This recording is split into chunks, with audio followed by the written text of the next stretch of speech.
Open the 2025 HHS report on gender transition for children, and you come across this horrifying passage, and I quote, Mr. President, "In many areas of medicine, treatments are first established as safe and effective in adults before being extended to pediatric populations.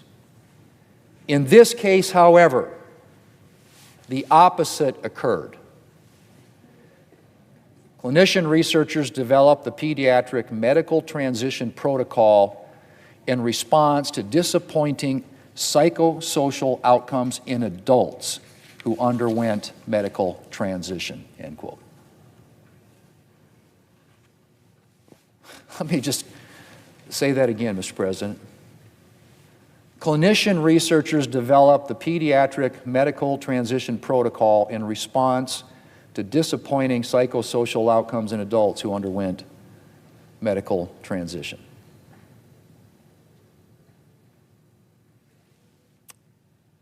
We've essentially been using children as guinea pigs, Mr. President. It's unconscionable, and it should stop now. The Save America Act will give every member of this body a chance to take a stand against the abuse of children. And I urge every member of this body to vote to protect children from further harm. Mr. President, I yield the floor, and I suggest the absence of a quorum. The clerk will call the roll. Ms. Osterbrooks.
President, The Democratic leader, I ask unanimous consent the quorum be dispensed with. without objections. Mr. President, the chaos at TSA is reaching a boiling point. We need to reopen it as quickly as possible. That is what Senate Democrats are intent on doing. So tomorrow, the Senate will take a very simple procedural vote on beginning to reopen TSA, which Democrats are leading. Tomorrow, America will see the matter crystal clear. Which senators want to open up TSA, pay TSA workers, and end the chaos at our airports, and which senators are going to block TSA funding yet again. If you want to open up TSA, vote yes tomorrow. Every previous vote offered by the Republicans has tied TSA funding to also continue funding for ICE without any reform of ICE. This is different. This doesn't tie the TSA to ICE funding because ICE funding is controversial. This does not make the workers at our airports or the passengers at our airports hostages. Republicans are saying, unless you pass ICE as is without reform, we're not going to help the TSA workers get paid and reduce the lines at the airport. We are saying, just do it, no ands, ifs, or buts. Negotiations to rein in ICE and end the violence still have a way to go. There are some very deep disagreements. Republicans still have not accepted that the American people want legislation, real legislation, to ensure the kind of brutality we saw in Minneapolis can't happen again. But in the meantime, Republicans do not need to hold the rest of these agencies hostage, including TSA. To my Republican colleagues, we both see the chaos at TSA. We both know and would admit there's a lot more work to do on ICE. There is no good reason to keep holding TSA hostage. There is no good reason to reject our proposal to fund it. We are going to hold this vote tomorrow, and I urge my Republican colleagues to vote yes. On SAVE. The Senate's in session today, and all we're really doing is wasting time on a voter suppression bill written only to appease the fringe elements of the MAGA base. With so many problems facing our country, with the cost of living so high, with people struggling to make ends meet, with the war going on in Iran, Republicans instead are choosing to spend time making it harder for citizens to vote. This is exactly what the SAVE Act is designed to do. It is designed to make it harder for citizens to vote. Do not listen to the Republican talking points about voter ID. That's a ruse. Underneath the surface, the SAVE Act is a voter purge bill. Most of its core elements don't even talk about voter ID. They want to make it harder to vote. They want to make it harder to register to vote than it is to register to buy an AR-15.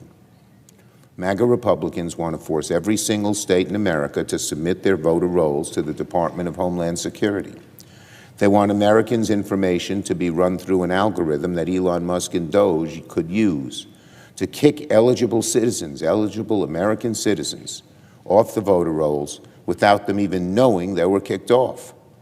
When you show up at the polling place, they say, Mr. Jones, Ms. Smith, you're not on the registry. You're no longer on the registry. And you say, why? And say, well, you'll have to go find out. That's a disgrace. That's undoing what is deeply American, the right to vote. They want to make registering to vote a bureaucratic nightmare. They want to end vote by mail, end registering online, end registering on college campuses and in churches, and even end registering at the DMV, where, of course, you have to show ID. That is what the SAVE Act is, and Republicans know it. They know if the American people are given a fair chance to make their voices heard, Republicans are in trouble. On Iran. Thanks to Donald Trump's war with Iran, gas prices are now nearing $4 a gallon. Experts predict that this weekend, gasoline will cross the $4 threshold, the $4 a gallon threshold. In just the last month, gas prices have gone up by $1 a gallon. Brent crude is hovering around $108 a barrel, much higher than it's been. And Donald Trump has the gall to say the prices are not that bad. You hear that, America? Donald Trump is telling you $4 gas is not that bad. What bubble does he live in? How often does he fill up his car with gasoline? When Donald Trump says that the prices are not that bad, who's he kidding? He's speaking like a billionaire. America is being led into war by Marie Antoinette. And then Kevin Hassett, the top economic advisor to Trump, says Americans' pain is the least, quote, the least of our concern right now. Can you believe this? The highest economic advisor in the Trump administration says Americans' pain is the least of our concerns right now. If there's anything that shows how out of touch Donald Trump and his minions are out of touch, that's it right there. Trump and his acolytes are unbelievable. They're so clueless. They're in a bubble. Meanwhile, the war with Iran is expanding. Iranian strikes on Qatar's energy structure have knocked out 17% of the country's LNG export capacity. Qatar Energy says 2 LNG trains could be sidelined for 3 to 5 years, a staggering blow to global energy markets. In other words, even if this war ended tomorrow, and there are no signs it's anywhere close to ending, the damage Donald Trump has unleashed will take a long, long time to fix. Meanwhile, the war in the Middle East is expanding, not shrinking. Donald Trump is sending additional warships and thousands of Marines to the region. He refuses to fully rule out boots on the ground, a step that would mean more American casualties and even higher costs than he now projects. And this week, the administration was floating a funding request of more than $200 billion, $200 billion to finance this open-ended war. No way, that will never happen. It's a preposterous and dangerous risk. We should never accept giving Donald Trump a blank check to wage war in Iran in perpetuity. Even a fraction of the $200 billion is unacceptable for a war without a plan, without an endgame, without the support of the American people. And of course, the money could be used for so much better. Reducing Americans' costs on health care and on housing and on electricity and on daycare. So much could be done with that money instead of a war that Donald Trump has chosen to wage without even a vote in Congress. Meanwhile, Trump continues to vilify and bash our closest allies, even as he publicly asks for their help. Today, he called NATO a paper tiger and called our allies cowards. How does he expect to form a coalition, which he says he needs, if he's just going to spend his time calling them names, calling our allies names? The damage Donald Trump is doing to our alliances will last a long time and is sickening. He has spent years trashing our allies, insulting them, threatening NATO, undermining the very alliances that have kept us strong for generations. And now suddenly, after Trump has dragged the United States into a war that is not going his way, he turns around and asks those same allies to jump in and help. What world does he live in? And when the allies don't immediately leap into this open-ended conflict in the way Donald Trump wants, what does he do? He calls them cowards. Donald Trump's leadership is pathetic, pathetic. The war needs to come to an end now. The American people have had enough. Yield the floor.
The Majority Whip. Thank you, Mr. President.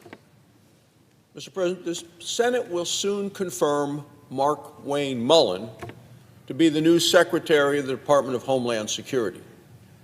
It is critical at this time that we have a fully functioning and fully funded Department of Homeland Security.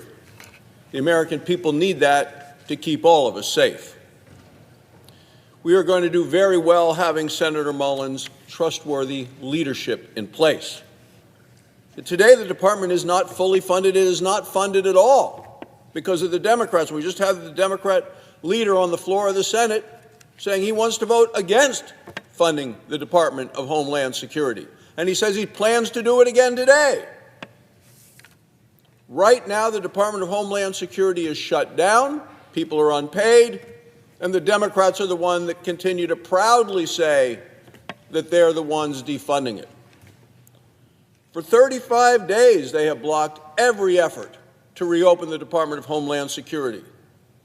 It's time to vote to get it open again. Americans need and deserve safety and security. The Democrats are preventing it. Americans all around the country are on high alert because they have seen multiple attacks by radical Islamic terrorists across the streets of this nation.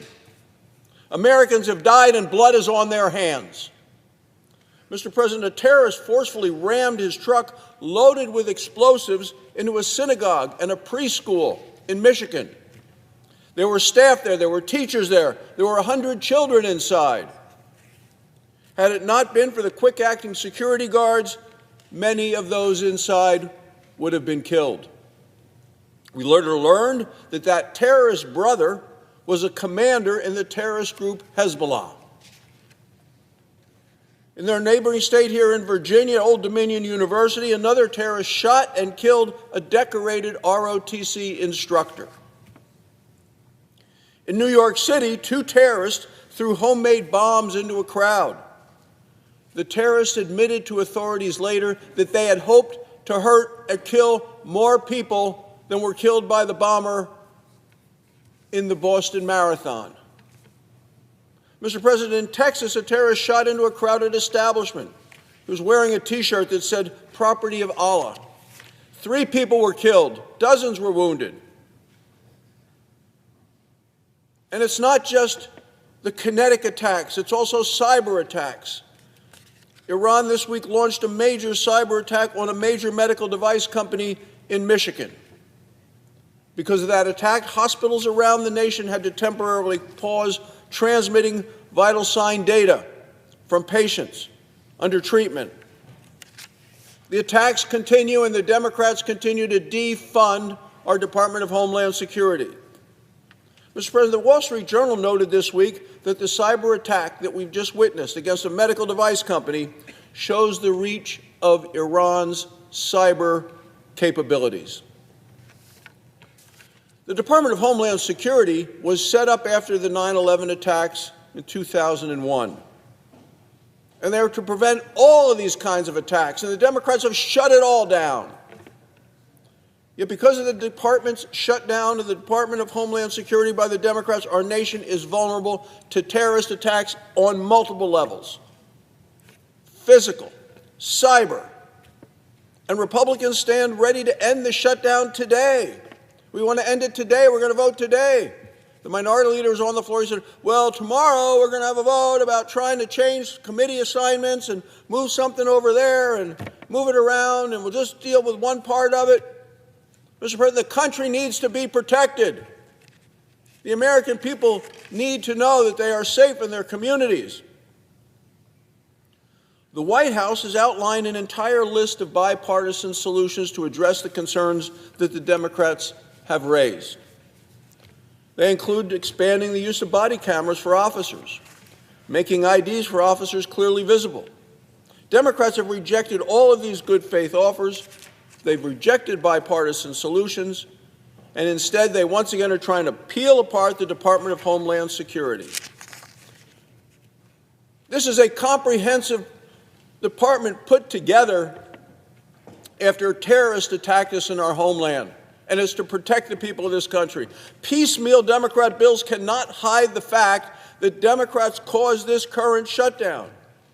And if they think they can avoid blame for this shutdown of American security, they are wrong. The people understand that the Democrats are standing between their own securities in their own homes and the terrorists who are out there. I think Democrats ought to pay attention to President Obama's Secretary of Homeland Security. His name is Jay Johnson. We've all worked with him. He had a warning just this past weekend for the Democrats. He says this: if ever there were a time we needed to fund the Department of Homeland Security, he said, it's right now. He went on to say, we need all 22 components of Homeland Security functioning all at once, side by side, not piecemeal torn apart, which is what the Democrats are trying to do. This is a statement, Mr. President, of a Democrat. He ran the department for President Barack Obama, and he is telling the Democrats on the floor, fund all of it. Senate Democrats have clearly lost their direction, and they have lost the argument. Even Democrats are saying they're wrong. One of the components of the Department of Homeland Security is something called Immigration and Customs Enforcement. The American people are well aware of that. Senator Schumer was on the floor just making a comment about them a few moments ago. He said they're controversial. Well, just a few years ago, Senator Schumer had something very different to say to NBC News. He said, ICE does some functions that are very much needed. Apparently he doesn't think any of it's needed today. Now he wants to abolish ICE. He said it. Democrats want to abolish ICE. They've said it. They want to defund law enforcement. You've seen the chants. You've seen the people. Defund police. Defund ICE. They don't seem to care about the safety and the security of people in this country. They seem to want to stand more with illegal immigrant criminals than they do with American people. This is a radical position. It's now also the default policy of the Democrat Party. So what are the necessary functions that Senator Schumer might have been talking about a few years ago when he says ICE does some functions that are very much needed? Well, one of those is called Homeland Security investigations. They're part of the Immigration and Customs Enforcement. Party wants to fund it. He wants it all gone. 7,100 special agents work for the Homeland Security's investigations. They do vital work that keeps America and Americans safe. This week alone, these hardworking agents helped to seize over 170 pounds of methamphetamine in Utah. Additionally, they arrested a child trafficker in California who was trafficking not one but two children. They helped to investigate and arrest an illegal immigrant in Louisiana who was a member of the terrorist group MS-13. That's this week. They want that entire department gone. The American people need that. We need that level of security. Senate Democrats are now defunding the American heroes who stopped drug cartels, who stopped terrorists, who rescued children from human traffickers. The actions of the Democrats continue to make our nation less safe. It is time for them to join us in protecting the nation's security. So we're going to vote again today. We're going to vote to fund the Department of Homeland Security, and we will fund it right away today, fully, immediately. And the Democrats are going to have to say whether they're going to stand with us and the American people, or they're once again going to stand against safety and security. They're the only ones standing in the way, and blood is on their hands. The American people will hold them accountable. Thank you, Mr. President. I yield the floor. The Democratic Whip. Mr. President, 2 weeks ago, a woman named Kristi Noem came and appeared before the Senate Judiciary Committee. We had been asking her to come in and explain her management of the Department of Homeland Security for months. She said she was too busy. We knew better. We watched what one aspect of that department was doing with the ICE agents, not only in Chicago, which I'm honored to represent, but also in Minneapolis. So finally, she weakened and succumbed to our request and basically said, I'll come, we'll do the Senate on Tuesday, I'll do the House on Wednesday, and don't bother me for a while. Didn't work out as she planned. She appeared before the Senate Judiciary Committee and wouldn't answer questions directly to her about the management of the department and things that she had said and done. The Achilles heel turned out to be a $200 million publicity stunt, which she had bilked the taxpayers out of so that she could travel around the country by television and by social media, riding horses, appearing before Mount Rushmore, and she said the president approved it. The next day she appeared before the House Judiciary Committee and had a similar experience. By the end of the day, she was finished. 2 weeks ago, the head of the Department of Homeland Security, Kristi Noem, was fired by President Trump. Clearly, there's something wrong in that department, and it starts with ICE.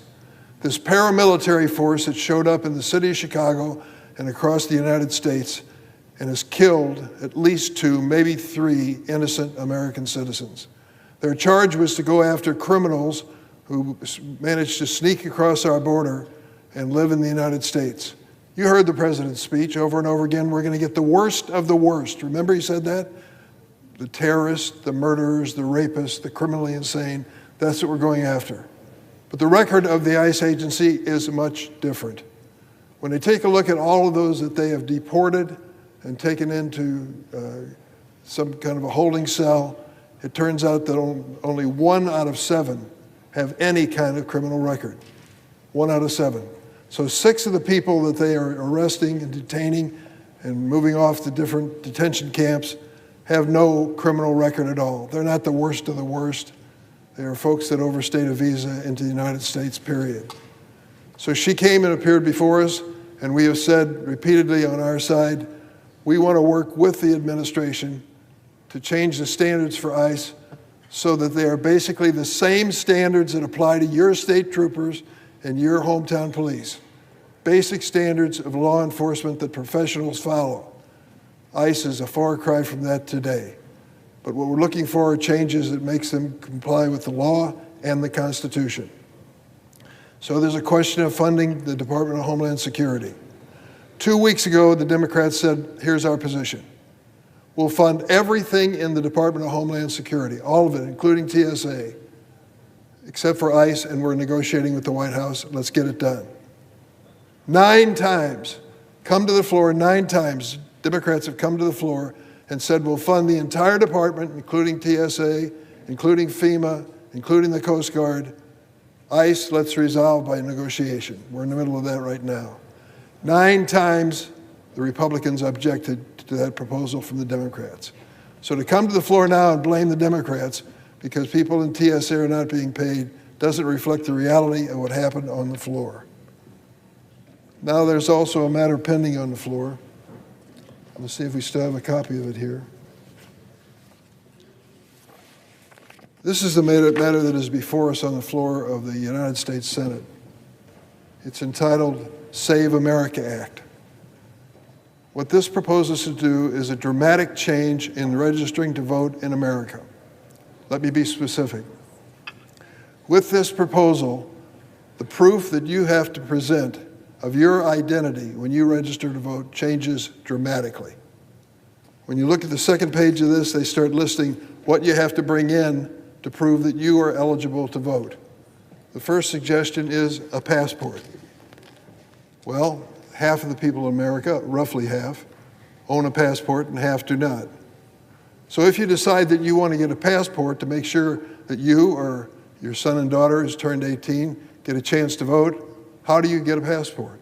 Well, there's an agency of the government, the State Department, and you come and pay a filing fee of $165.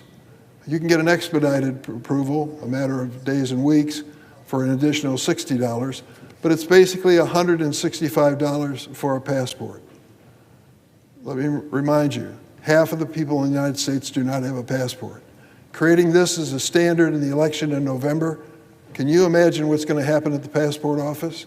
How many Americans register to vote each year? About 50 million. 50 million. How many passports are currently being issued by the Department of State without this law passing? 25 million. So you're going to triple the workload at the Department of State for people who want to be registered to vote in time for November. How is that going to work? No explanation. The second opportunity you have to prove you are really an American is to present your birth certificate. Problem. It turns out a substantial number of Americans don't have a birth certificate and have to obtain one. And secondly, there's a problem where the birth certificate reflects a maiden name of a woman before she was married or in a hyphenated relationship. And so there has to be a change made there. In each state, there is a cost and a time involved in that process. So this is supposed to make it easier to vote? No, not at all. What is it that has changed in America that makes us want to dramatically change the laws on registering to vote? Well, voter fraud, according to the other side of the aisle. People who are ineligible, they don't even profess to be Americans, they're going to try to vote. And you say to yourself, well, that must be a terrible problem. They say millions and millions and millions of people are involved in that. So let's take a look at the record. From 1999 into 2023, 24 years, do you have any idea how many people who didn't have American citizenship were prepared to violate the law and try to vote? Well, each year we're talking about some 50 million people registering, 24-year period of time. The number must be huge. 7 million? No. 700,000? No. 70,000? No. 700? No. The number is 77 people in 24 years attempted to register to vote in the United States and weren't legally American citizens. 77 out of the millions that were trying to register during that period of time. So the Republicans are proposing changing the law for everybody, no matter where you're from, no matter what your political affiliation may be, for a new standard of proof. It's not necessary. In fact, to charge $165 for a passport so I can prove I can vote is in the nature of a poll tax. What does the Supreme Court have to say about poll taxes? In a case of Harper versus Virginia Board of Elections, the United States Supreme Court declared that any poll tax was unconstitutional. The nation had already ratified the 24th Amendment, which declared citizens' right to vote in federal elections, quote, shall not be denied or abridged by the United States or any state by reason of failure to pay any poll tax or other tax. The Harper case involved a poll tax in the state of Virginia. The Supreme Court threw it out. Do you know how much the poll tax was in Virginia when this case was decided? $1.50. Now compare that to going out to buy to have a passport issued to you and paying $165. That's a lot of gasoline, $165. In striking this fee down, Justice William Douglas said, the right to vote is too precious, too fundamental to be conditioned on whether somebody has $1.50 in their pocket. Yet the Republicans are trying to make this the basic standard, a passport, the most acceptable standard under their bill. Let me conclude by saying a word about the situation in Iran. We kept asking the administration what their goals were with the invasion of Iran. Do you remember the public hearings, the congressional hearings, where they sent in the Secretary of Defense, Secretary of State? They were interrogated by senators and congressmen from both political parties and asked to explain why we invaded Iran. The reason you don't remember is it never happened. We invaded this country without any congressional debate. We are bound by a Constitution which says in Article 1, Section 8, it is Congress that declares war. And yet we had no explanation formally from this administration and no opportunity to ask basic questions. I'll close with this. 22 years ago, there was a vote in this chamber, a vote to invade Iraq. If you remember, we had a fulsome debate before that happened. And the administration under President George W. Bush explained they had weapons of mass destruction, which threatened our allies and friends and even the United States, and that's why we had to invade. I was skeptical of that. I was one of 23 senators who voted against the invasion of Iraq 22 years ago. 1 Republican and 22 Democrats. We voted no. It turns out to be the best vote I ever cast. When we sent our forces in there, Saddam Hussein was swept aside quickly, and then they started looking for weapons of mass destruction and found none. None. And here we go again. A $200 billion first appropriation for this war. $200 billion, just a portion of that money had been saved for health insurance premiums, helping people pay them in the United States. Some 24 million Americans wouldn't be facing a dramatic increase that they can't afford in their health insurance premiums. $200 billion is what President Trump is asking for. It's time for us to have that debate we didn't have before the invasion. Madam President, I yield the floor. Madam President. Senator from Washington. Thank you, Madam President. Madam President, we are negotiating right now over much-needed reforms for ICE and Border Patrol. The reality, which I think we do all understand, is that we are still very far apart. But as negotiations continue, Democrats have tried again and again to get paychecks to TSA and CISA and the Coast Guard and FEMA, agencies that are doing really important work right now. In fact, we have tried 9 times to get those paychecks moving, both a full-year CR, which Republicans have blocked multiple times now, and after those were rejected, targeted efforts such as the repeated attempts we have made to try and pay TSA workers. The only reason these workers are going without pay right now is because Republicans are holding their funding hostage so they can try to give ICE even more money without including any necessary reforms. That is what the bill Republicans have once again teed up for a vote would do. So Republicans are saying, we will not let you give TSA or other important agencies a single dollar unless you let us shovel billions of dollars to ICE and Border Patrol, which are already sitting on billions of dollars. Think about how absurd that is. Republicans won't let us give more funding to TSA, which can't pay its employees right now, unless they can give more money to ICE and Border Patrol, even when Republicans know ICE officers are still getting paychecks, because Republicans know Border Patrol agents are getting paychecks. They know they already shoveled billions of dollars at these agencies in their big ugly bill. Secretary Noem went out and blew hundreds of millions of dollars to cut ridiculous ads and plaster her face all over TV. She blew hundreds of millions on new private jets. ICE wasted millions on souped-up SUVs with flashy paint jobs, and they can't even use them. So what ICE and Border Patrol need is not more money. What they need is accountability. Democrats have been very clear what we are asking for here since late January, and our asks have not changed. We are talking about incredibly basic, necessary reforms. Taking off masks, requiring body cameras and IDs is not some extreme thing. Requiring judicial warrants is not some extreme thing.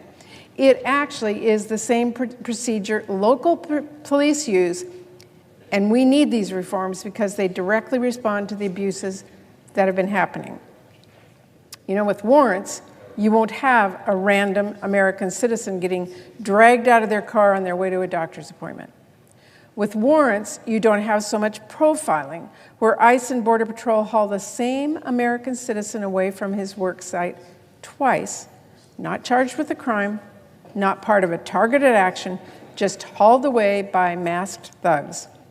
With warrants, you don't have so many cases of mistaken identity, where ICE drags a man out of his house in his underwear and even refuses to look at his ID.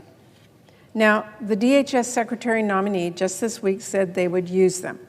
That is a welcome surprise. But we need to see that in legislative text now. And let's talk about why it's important to have ICE follow the same basic use of force standards as our local police. If federal agents were following proper use of force, Maybe families on the way back home from a basketball game wouldn't get tear gassed, and parents wouldn't have to bring their baby to the hospital when they stopped breathing. If federal agents were following proper use of force, maybe citizens like Miramar Martinez and Carlos Jimenez would never have been shot by federal agents.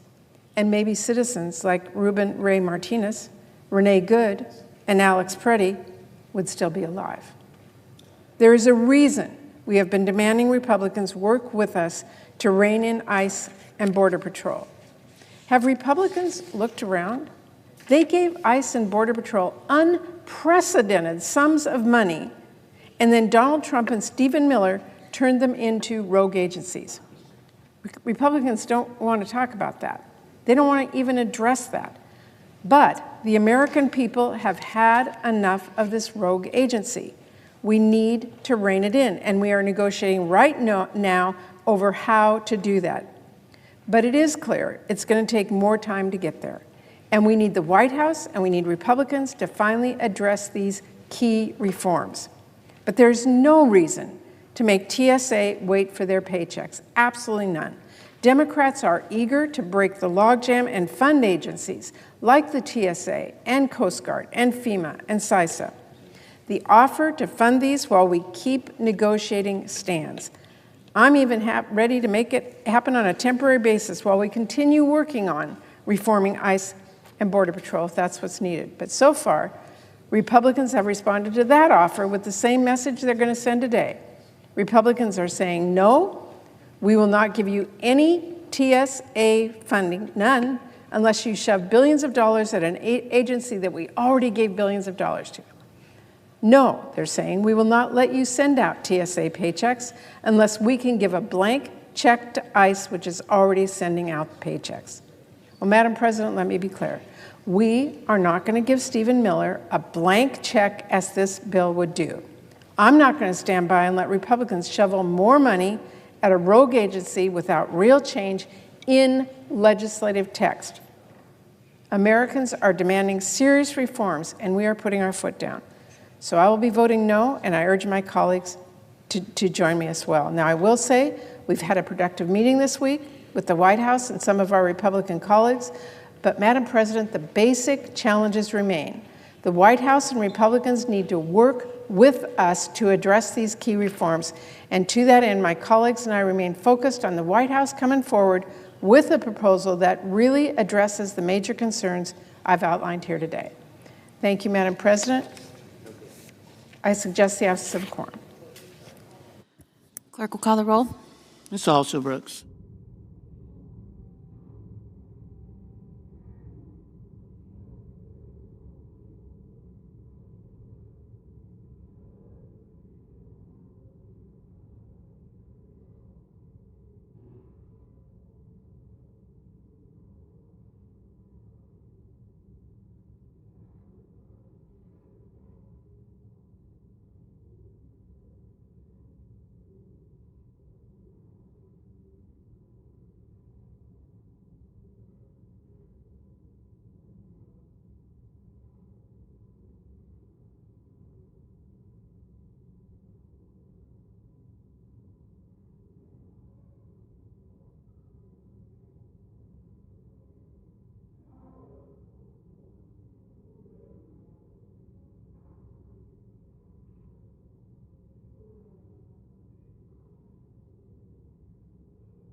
Madam President, Senator from Louisiana. I ask that the quorum call be suspended. Objection is heard. Ms. Baldwin.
Madam President, Senator from I Louisiana. ask the quorum call be suspended.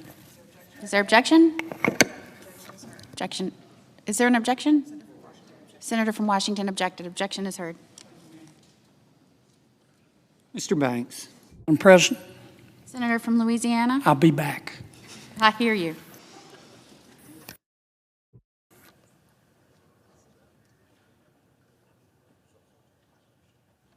Mr. Barrasso.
Madam President.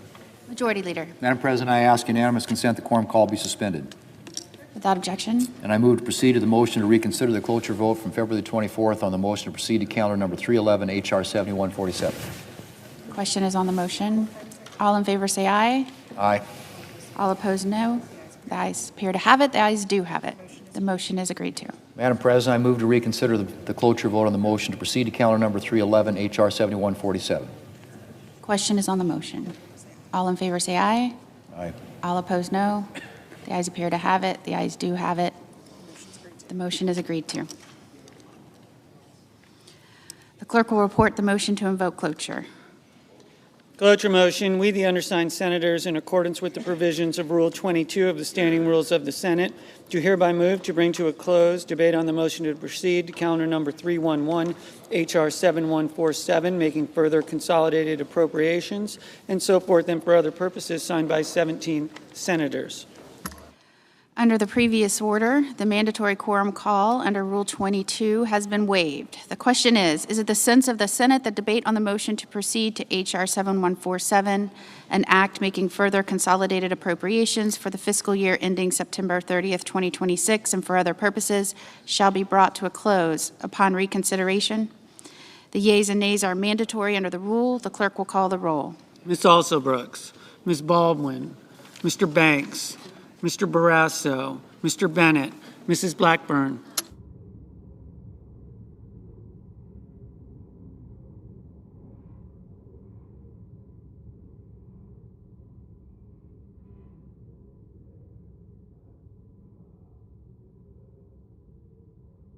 Mr. Blumenthal.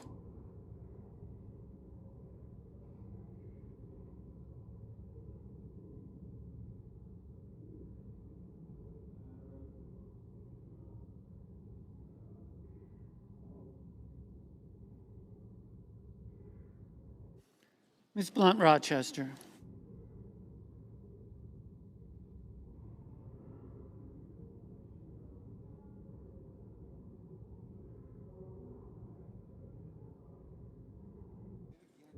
Mr. Booker.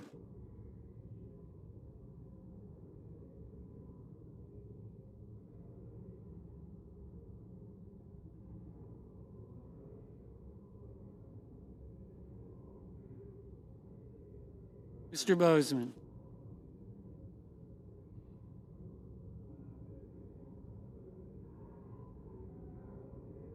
Mrs. Britt.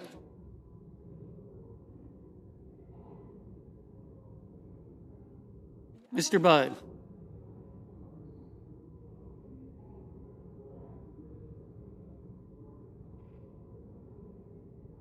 Ms. Cantwell.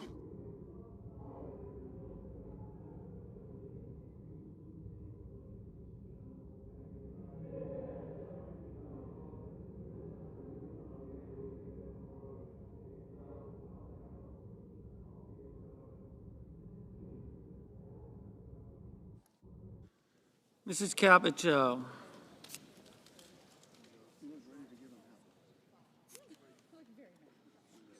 Mr. Cassidy.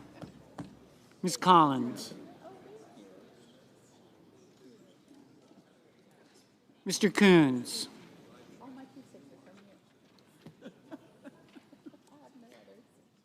Mr. Cornyn.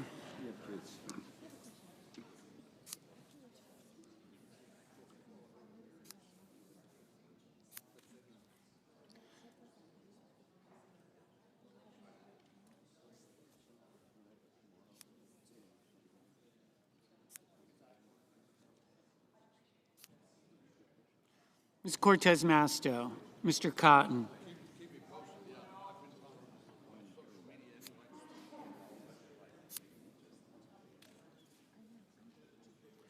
Mr. Kramer, Mr. Crapo, Mr. Cruz, Mr. Curtis,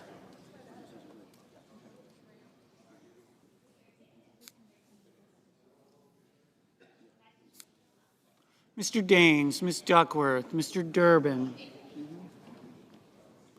Ms. Ernst, Mr. Fetterman, Mrs. Fisher, Mr. Gallego, Mrs. Gillibrand, Mr. Graham, Mr. Grassley, Mr. Haggerty,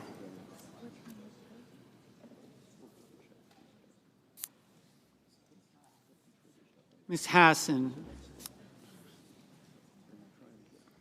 Mr. Hawley, Mr. Heinrich, Mr. Hickenlooper, Ms. Hirono, Mr. Hoban,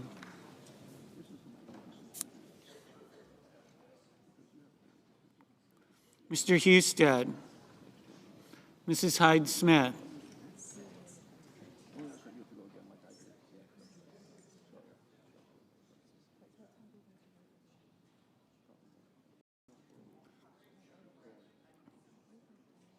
Mr. Johnson, Mr. Justice,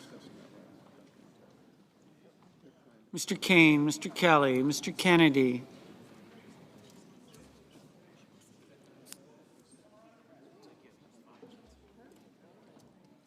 Mr. Kim, Mr. King, Ms. Klobuchar, Mr. Langford, Mr. Lee, Mr. Lujan, Ms. Lummis,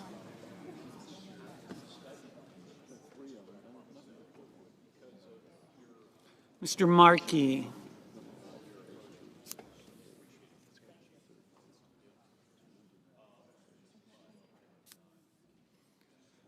Mr. Marshall, Mr. McConnell, Mr. McCormick, Mr. Merkley, Mrs. Moody, Mr. Moran, Mr. Moreno, Mr. Mullen, Ms. Murkowski, Mr. Murphy, Mrs. Murray, Mr. Ossoff, Mr. Padilla, Mr. Paul, Mr. Peters, Mr. Reed, Mr. Ricketts, Mr. Risch, Ms. Rosen, Mr. Rounds, Mr. Sanders, Mr. Schatz, Mr. Schiff, Mr. Schmidt, Mr. Schumer,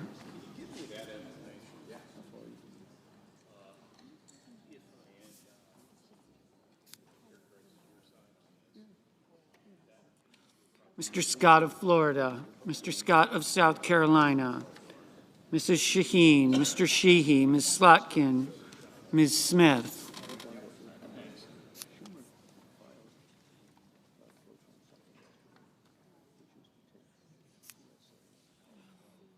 Mr. Sullivan, Mr. Thune, Mr. Tillis, Mr. Tuberville, Mr. Van Hollen, Mr. Warner, Mr. Warnock, Ms. Warren, Mr. Welch, Mr. Whitehouse, Mr. Wicker, Mr. Wyden, Mr. Young.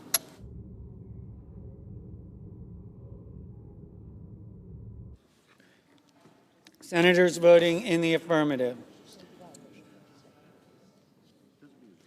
Barrasso, Blackburn, Budd, Capito, Collins, Cornyn, Cruz, Ernst, Fetterman, Grassley, Hawley, Husted, Hyde-Smith, Langford, Marshall, Ricketts, Schmidt, Sullivan, Thune, Young.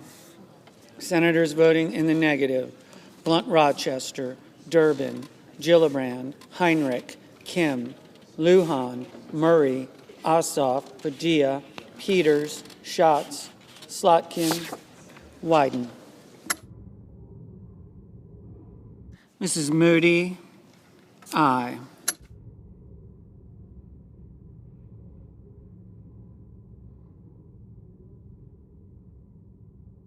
Mr. McCormick.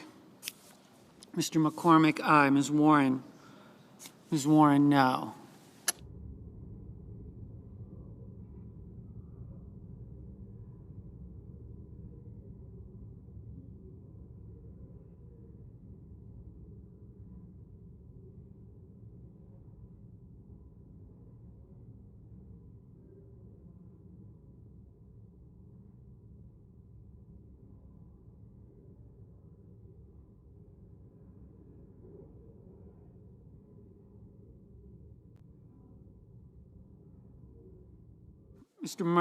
Mr. Murphy, no.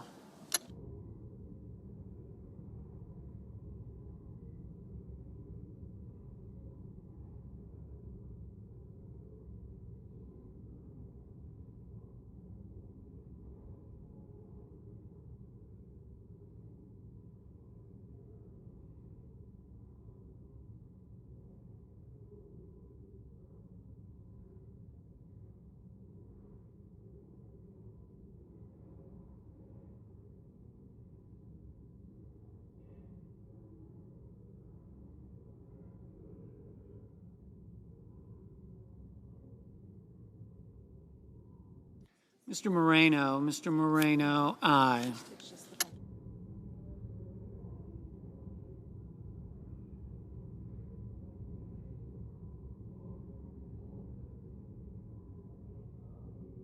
Mr. Graham, aye. Ms. Cortez Masto,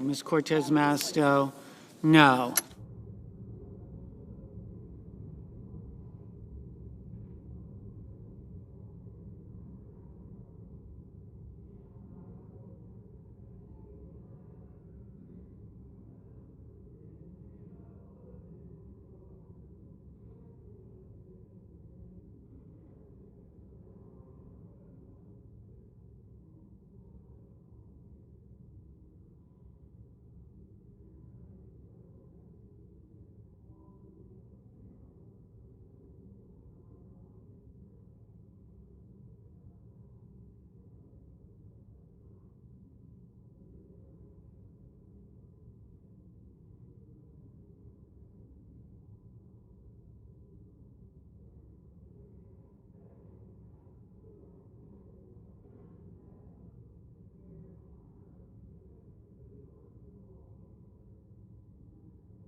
Mr. Banks, aye. Mr.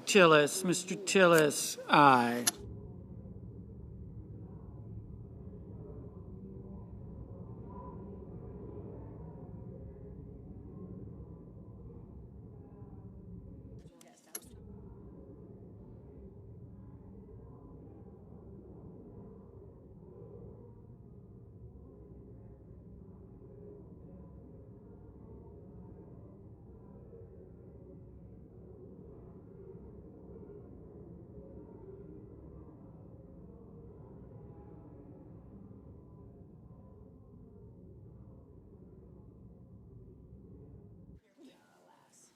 Mr. Merkley, no. Ms. Rosen, no. Mr. Bennett, no.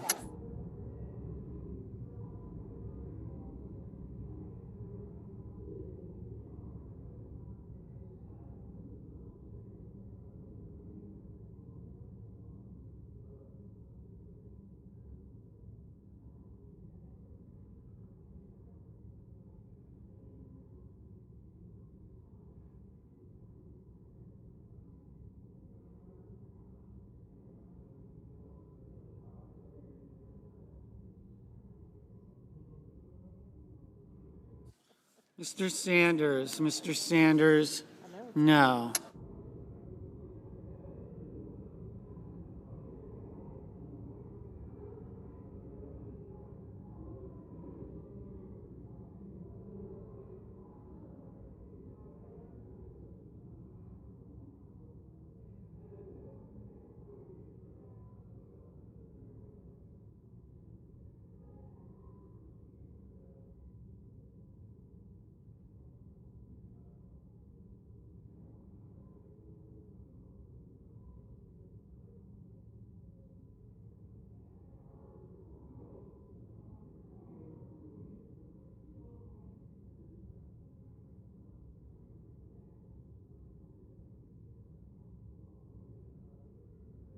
Ms. Hirono, no.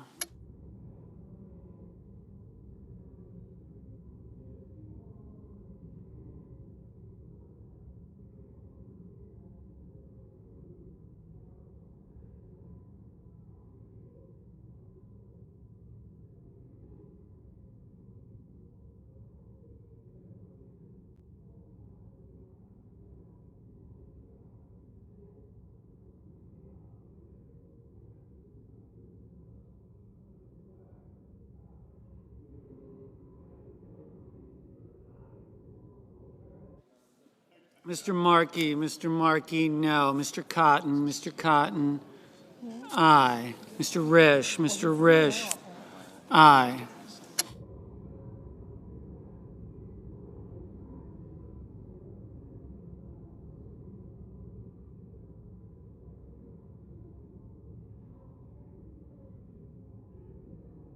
Mr. Rounds, aye.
Mr. Haggerty, aye. Mr.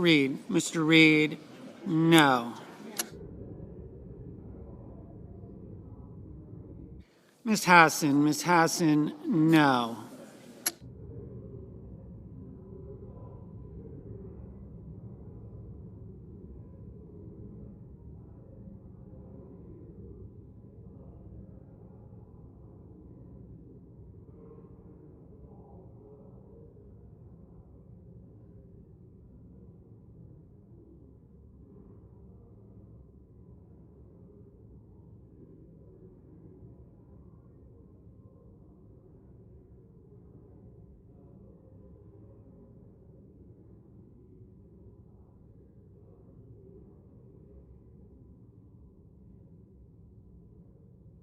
Mr.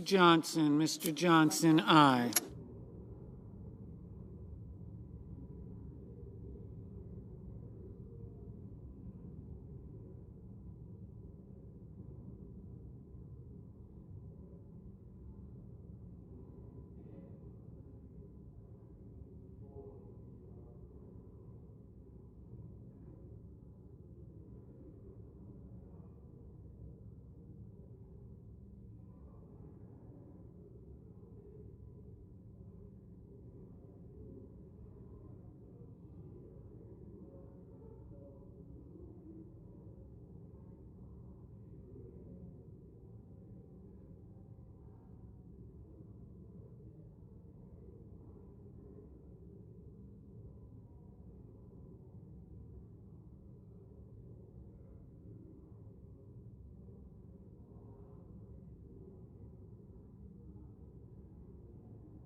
Ms.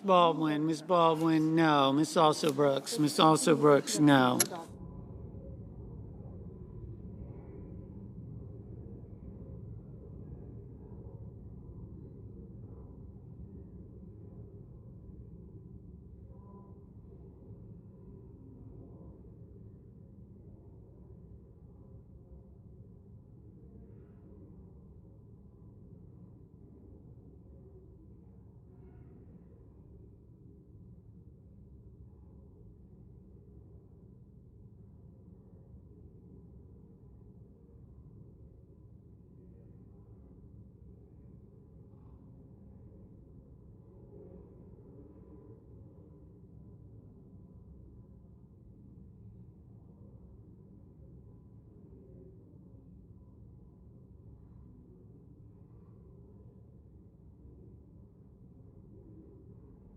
Mr. Bozeman, aye.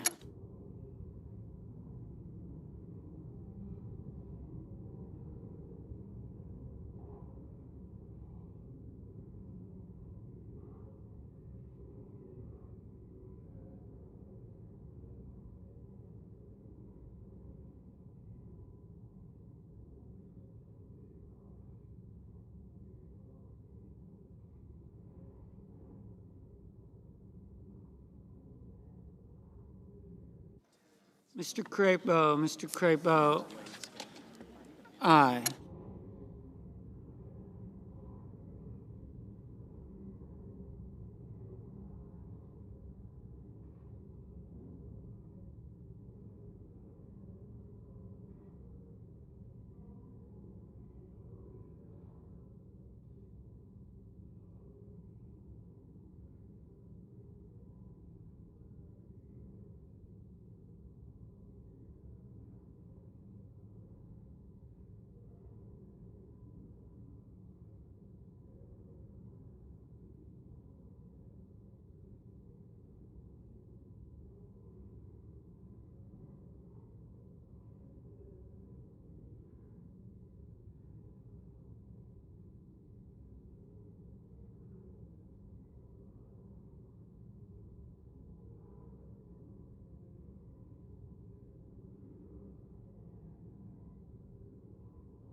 Ms. Cantwell, no.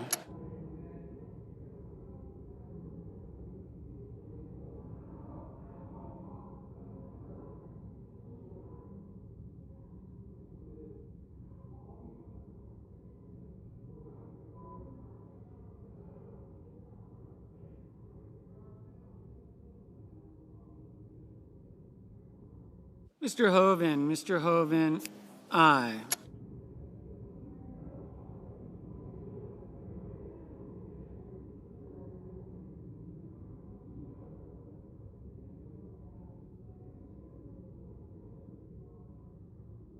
Mr. Blumenthal, no.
Ms. Duckworth. Oh, the Dogs lost big last night. No.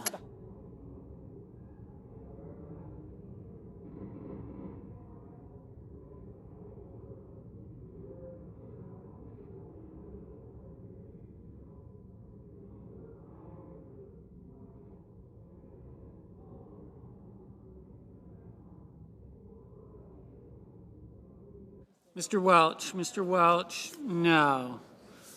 Mr. Curtis, aye.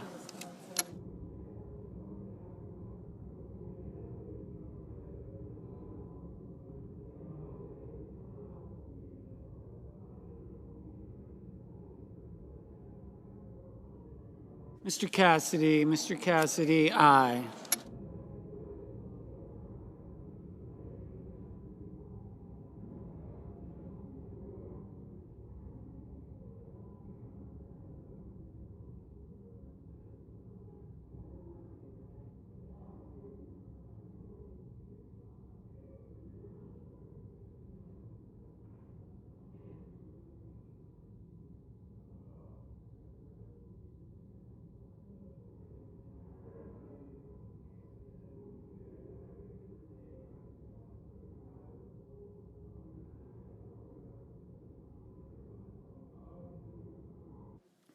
Mr. Scott of South Carolina, aye.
Mr. Warnock. Mr. Warnock, no.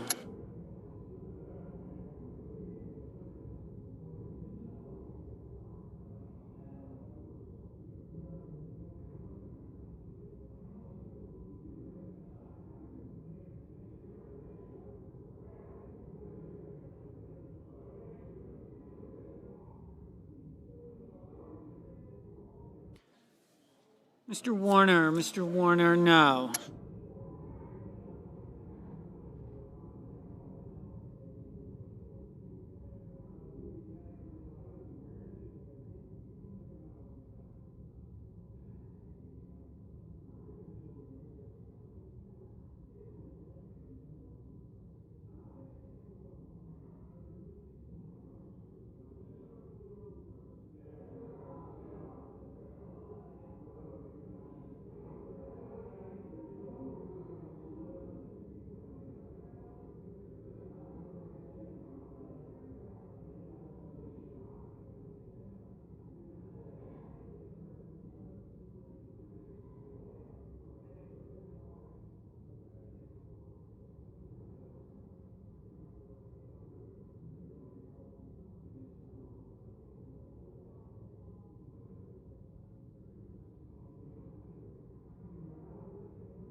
Mr. Moran, aye.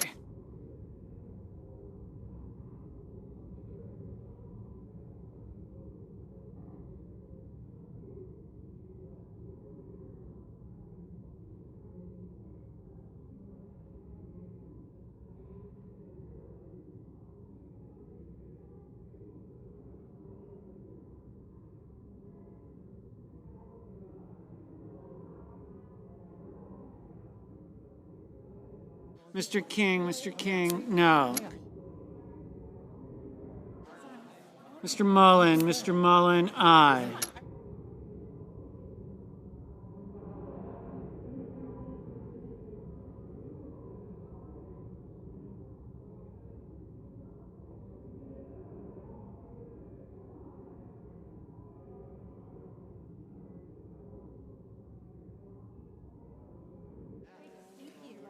Mr. Van Hollen, no.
Mr. Hickenlooper. Mr. Hickenlooper. Well, that'd be nice.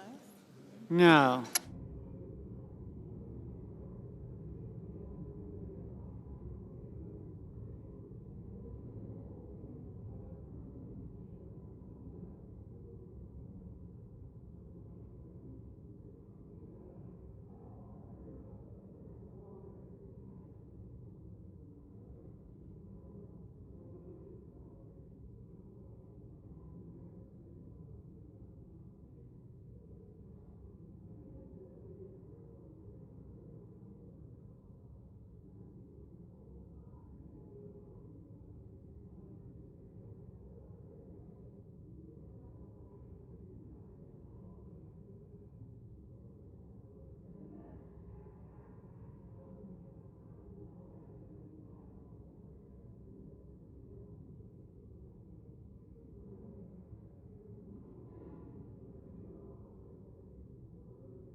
Mr. Booker. Mr. Booker.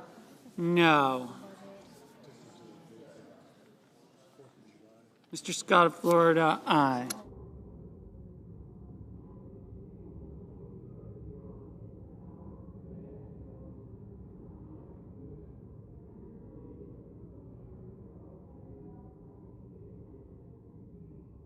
Mr. Kramer. Mr. Kramer, aye. Ms. Murkowski. Ms. Murkowski, aye.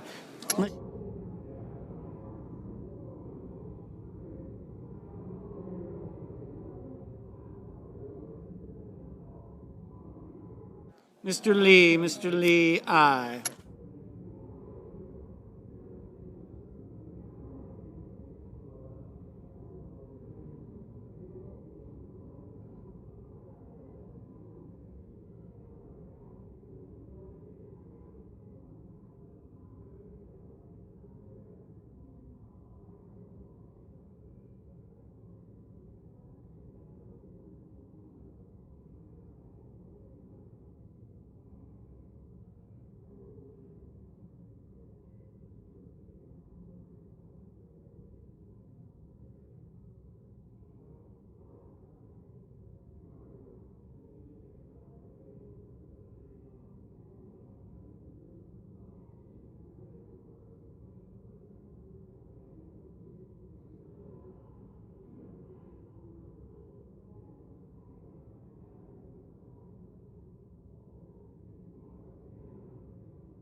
Mr. Justice, aye.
Mr. Schumer, Mr. Schumer. Yes. No.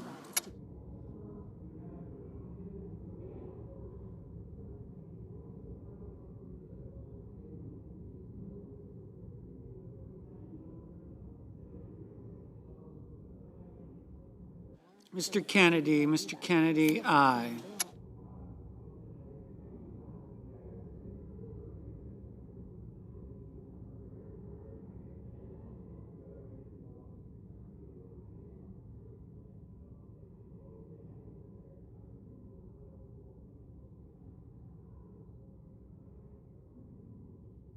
Mr. McConnell, aye.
Ms. Lummis, aye.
And the nays are 37, 3/5 of the senators duly chosen and sworn, not having voted in the affirmative.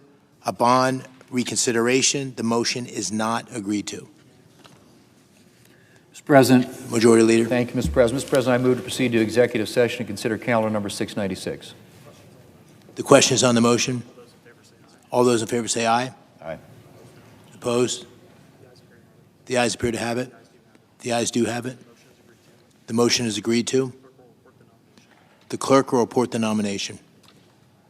Nomination, Department of Homeland Security, Mark Wayne Mullen of Oklahoma to be Secretary. Mr. President, I send a cloture motion to the desk. The clerk will report. Cloture motion, we, the undersigned senators, in accordance with the provisions of Rule 22 of the Standing Rules of the Senate, do hereby move to bring to a close debate on the nomination of Mark Wayne Mullen of Oklahoma to be Secretary of Homeland Security, signed by 19 senators as follows. Mr. President, I ask consent to reading the names be waived. Without objection. Thank you, Mr. President.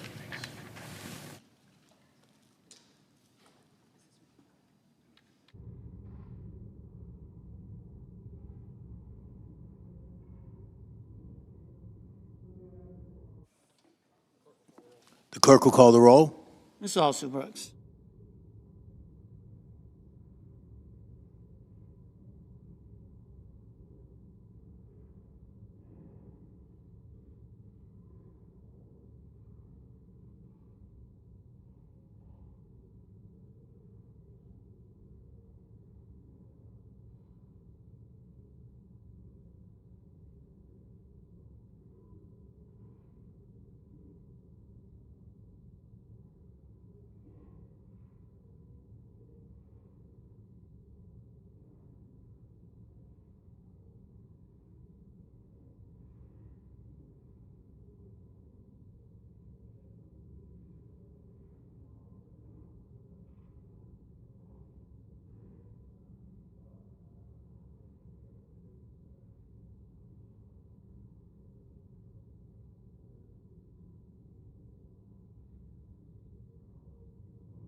Mr. President.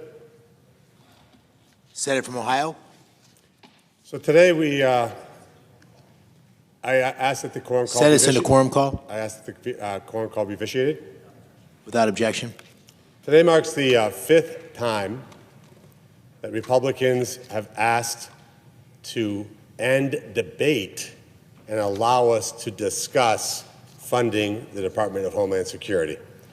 So for the people at home that don't keep up with Senate procedures, what the Democrats have actually done, again, for the fifth time, is not even let us get on the bill and actually debate it. They have refused to allow us to consider the bill, which is a pretty remarkable scenario when you think of the effects. And for those who aren't as familiar, the Department of Homeland Security was created right after 9/11, the attacks of 9/11. I don't know about you, Mr. President, but I know exactly where I was when that second plane hit the tower, because that's when we knew we were under attack.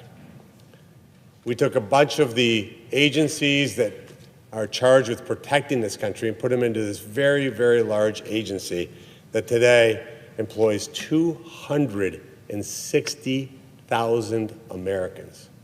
If this was a private company, it would be absolutely a Fortune 50, maybe even a Fortune 25 enterprise. Huge, huge organization. The one part of the Constitution that's crystal clear is that our responsibility is to fund the government. And yet for the third time, we now are in either a full or partial government shutdown that the Democrats have initiated because they refuse to do the basic work, funding the government. Now, you'll see a lot of noise from the Democrats and when they say, well, they acknowledge that they have not funded the entire department. So they'll say, but we want to fund this agency or this agency within the Department of Homeland Security. But they won't tell you, because obviously then they would have to admit what is it that they really want, is they don't want to fund Customs and Border Patrol, and they don't want to fund immigration and customs customs enforcement. So you think, well, what do those two agencies do that would make the Democrats not want to fund them? So let's talk about the first one, Customs and Border Patrol. All of us who've ever flown in from a foreign country and you see the person that greets you, that's somebody from Border Patrol or Customs. Why would you not want to fund that agency? I think what's interesting is the way the Senate is set up, the appropriations process is meant to allocate money, and then we have committees whose job it is to set the policies for those. But they don't want to do that. They're tying both together and saying, we just don't want to fund it. Typically, when you don't want to fund an agency, it's a way of saying we don't want that function any longer. So they don't want to have customs. They don't want to have people inspecting packages. We're in the middle of deep hostilities with a very savvy adversary, and you don't want to have somebody guarding our border, checking our ports, making sure these containers don't have hazardous materials. We've all seen the movies. Those are the people from Customs and Border Patrol. I haven't heard one rational explanation from my Democrat colleagues why on earth they would not want to fund Customs and Border Patrol. Now, of course, it's no secret to anybody that the Democrats have been held hostage by the extremists in their base who want to both either abolish ICE or defund ICE. So what is ICE? Immigration and Customs Enforcement. It's basically broken down into two organizations. You have something called Enforcement and Removal Operations. Now, what do? Pretty straightforward mission. If somebody enters the country illegally, a judge gives them a hearing and says you have a final order of deportation. It is a job of that agency to remove that person from the country. Is that what they're looking not to have happen any longer? Then the other one is Homeland Security investigations. What do? I'm going to read you the mission statement. It says criminal investigations targeting transnational criminal organization and terrorist networks that exploit U.S. customs and immigration laws. Seems like a decently important function. You can see it here on this chart. It's 7,000 special agents. So I wish we would just have a more honest debate here, and that my Democrat colleagues would stand up and say, look, we just want to abolish immigration and customs enforcement. We want to abolish the enforcement and removal operations. They do not want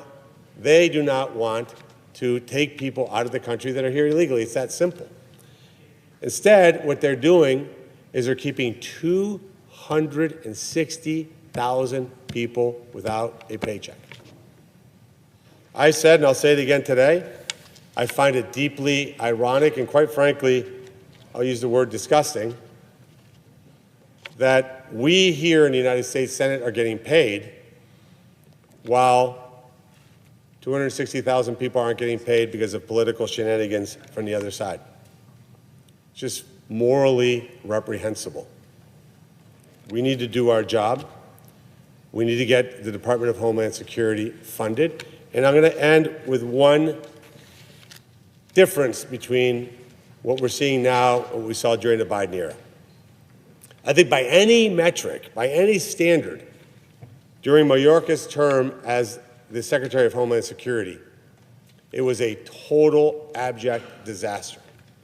We allowed tens of millions of unvetted migrants to enter this country. We had no idea who they were, where they came from, what their intent was, or quite frankly, where they were going. Border Patrol was a total disaster during the Biden years, total and complete failure. But you know what we understood as Republicans? It wasn't the fault of the Border Patrol agents. It was a fault of policy. And yet Republicans still funded the agency. Because when we're not happy with the executive, we have a few other tools that we should be using. We could have impeached Mayorkas. Democrats unanimously fought against that. And by the way, we passed no new laws, and yet our border went from the most open in American history to a border that is now completely zero. Zero illegals enter this country in the last 10 months. Zero, not one. During the Biden years, there's 10,000 a day. And yet Republicans funded Customs and Border Patrol because we knew it was not the fault of the agents. It was the fault of a commander-in-chief and a cabinet secretary with Democrat enablers here in Congress that allowed that to happen. Just keep that in mind as these arguments get made. It's Friday. People should be thinking about March Madness and which their favorite team is, what they're going to do for the weekend. And millions of Americans are doing that. But 260,000 American families are wondering how they're going to pay for that barbecue. How they're going to make the rent payment. How they're going to pay for the car payment. How they're going to pay for that vacation that they had planned, because they've now missed 3 paychecks. I hope to get a point in time when our Democrat colleagues find their humanity, because this is what it is about, their humanity, to do the right thing, fund the Department of Homeland Security, and then let's have a robust argument around oversight and how we do it. And with that, Mr. President, I yield the floor. Senator from Louisiana. Thank you, Mr. President. With me today is Mr. John Lowry, one of my colleagues from my office. As you know, Mr. President, Democrats and Republicans in the United States Congress have a dispute over funding for the Department of Homeland Security.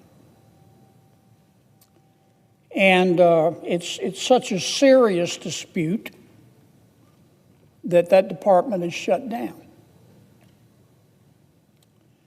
Now, every now and then, Mr. President, there is a dispute in Washington, D.C. that says something prophetic about the future of Western civilization. This is not it. This dispute is silly. Every single member of this body knows how important the Department of Homeland Security is. Most people recently think of Homeland Security as border security and ICE, interior security of our immigration laws. But Homeland Security is responsible for so much more. FEMA is part of Homeland Security. It's shut down. The Coast Guard is part of our Department of Homeland Security. It's shut down. The CISA, dealing with cybersecurity, is part of the Department of Homeland Security. It's shut down. The TSA is part of Homeland Security. They're working without pay. And not all of our colleagues in the TSA are working. This is the result. And it's going to get worse. Now, for reasons that I don't, well, let me put this a different way. Some would argue, and the party line is, that we're making progress in terms of resolving this dispute. That's not true. I mean, I know that's the party line and conventional wisdom, and every now and then you'll see a reporter report that. But it's not true. For reasons I don't completely understand, for a while my Democratic friends said we're only going to negotiate with the White House. And they have been negotiating with the White House for some time, but they're nowhere near agreement. Recently, some of my Democratic colleagues have met with two of my Republican colleagues and Mr. Tom Homan, happened yesterday, to see if we could make progress.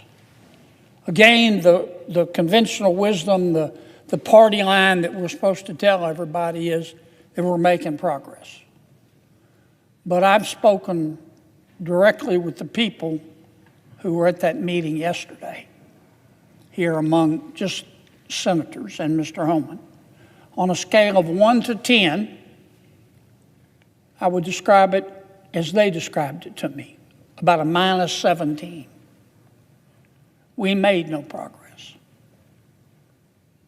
And I regret that, but I understand it. Let me see if I can state. I say this, I don't say this disrespectfully. I try to, what I'm about to say, I want people to know I'm serene in saying this, and I don't mean to offend anyone. But we all know what's going on. Our Democratic friends will agree to open up TSA, thank you, to open up FEMA, to open up the Coast Guard, to open up the CISA, thank you, thank you, thank you. But they haven't agreed, despite concessions on our side, to open up ICE. And they're not going to.